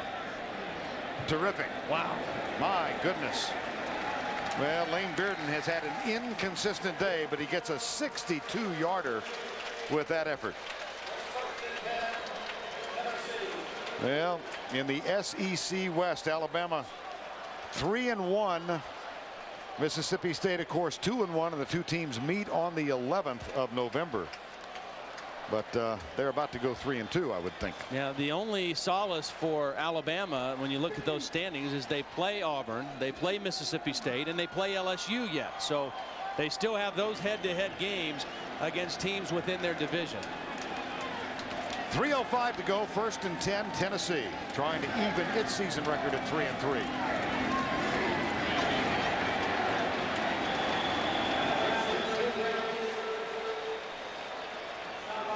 Flag is down. There's Alabama's remaining schedule. They go back home against Central Florida, then at LSU, at Mississippi State on the 11th, and then in Tuscaloosa. What a game that's going to be on the 18th of November as Auburn makes its first visit since 1901. And LSU, Mississippi State. That's a big game tonight. They play in Baton Rouge, and Mississippi State has played great in Starkville, Vern, but they have not been a great road team. The one road SEC game this year, they lost at South Carolina. And they go into Baton Rouge tonight, and a very important game for Mississippi State, particularly with Alabama on the verge of losing this one to Tennessee. A lot of comparisons drawn this week to this year's team and the team from 1994. Got off to a 1-3 start. And it was then that ultimately Philip Fulmer went to a freshman quarterback named Peyton Manning, who began his illustrious career in October 6 years ago. And this afternoon, it's Casey Clausen who gets the start. Remember, we told you Peyton Manning won his first game 10-9. His first trip to an Alabama game was here. And how have the two compared? That's the biggest difference. Peyton Manning 2 interceptions and no touchdowns in a losing effort. Casey Clausen just the opposite. 2 touchdowns, 0 interceptions.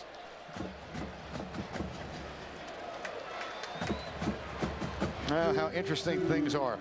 I watch Casey Clausen and I cannot help but think of Chris Sims, who orally committed to play here 2 years ago, then decided at the last minute to change and go to the University of Texas, where things quite candidly have not gone as he had hoped, playing behind Major Applewhite down there. And Randy Sanders was telling us that had they known, the staff here, had they known that Sims was not going to come here, they would have made a much more serious effort to sign Ken Dorsey, who wound up going to Florida. Yeah, Kyle Bowler, who's playing at Cal. They were in on both of those guys. I beg your pardon. And they had to tell them both they were no longer recruiting. They had their guy, and a week before the signing date is when Chris Sims changed his mind, and it really left him high and dry at that point. 3rd and 14. Clausen to Henry. Nice job protecting the football by Travis Henry. He took a good lick there and held on to the football.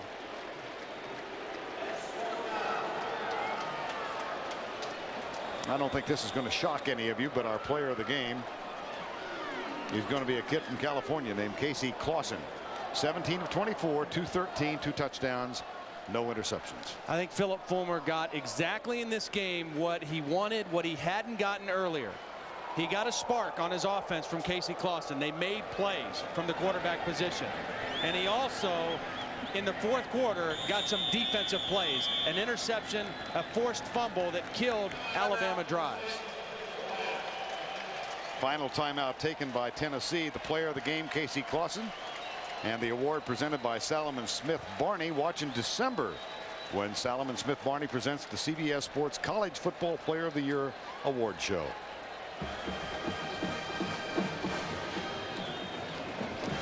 Now, in all fairness to that kid who's playing quarterback for the Indianapolis Colts now, we talked about the loss. How about 1995 when Tennessee was at Alabama and the quarterback was number 16. A rare meeting on the 2nd Saturday in October. Manning, 14 seconds into the game, hit Joey Kent for an 80-yard TD. 21 first quarter points. Jay Graham rushed for 114 yards and a touchdown. Tennessee beat Alabama 41-14, their first victory in 9 years, and they haven't lost to them since then. And they are on the verge of walking away with their 6th consecutive victory over the Tide. David Leverton on to punt.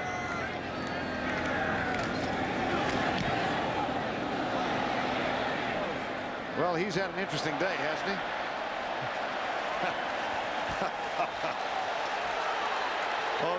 And he got popped. Somebody got popped. It was Leverton. Leverton really got popped after he let it go.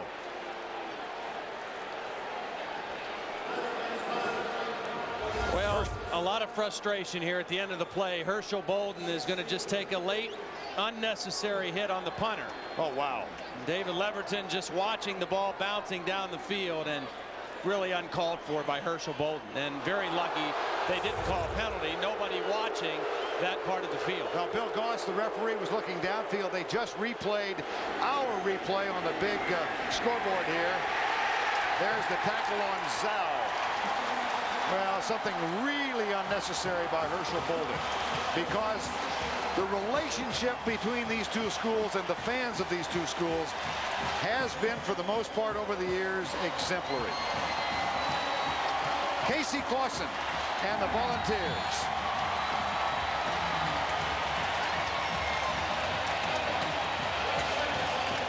A flag is down at the 27-yard line.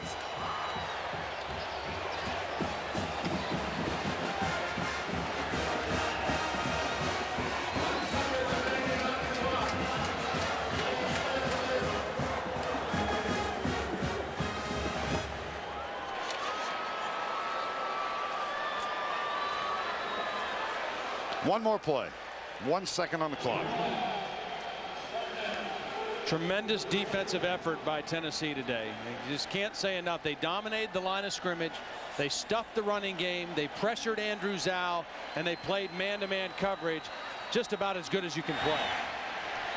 Zhao lets one fly right side, incomplete. Now it is complete.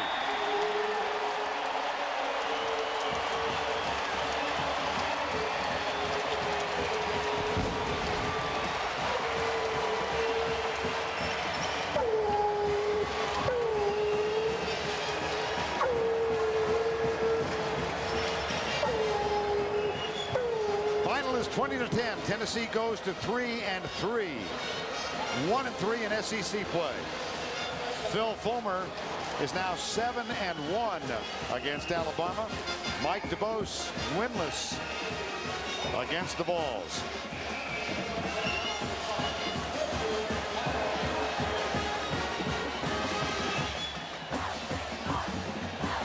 Philip Fulmer with his arm around one of his three daughters.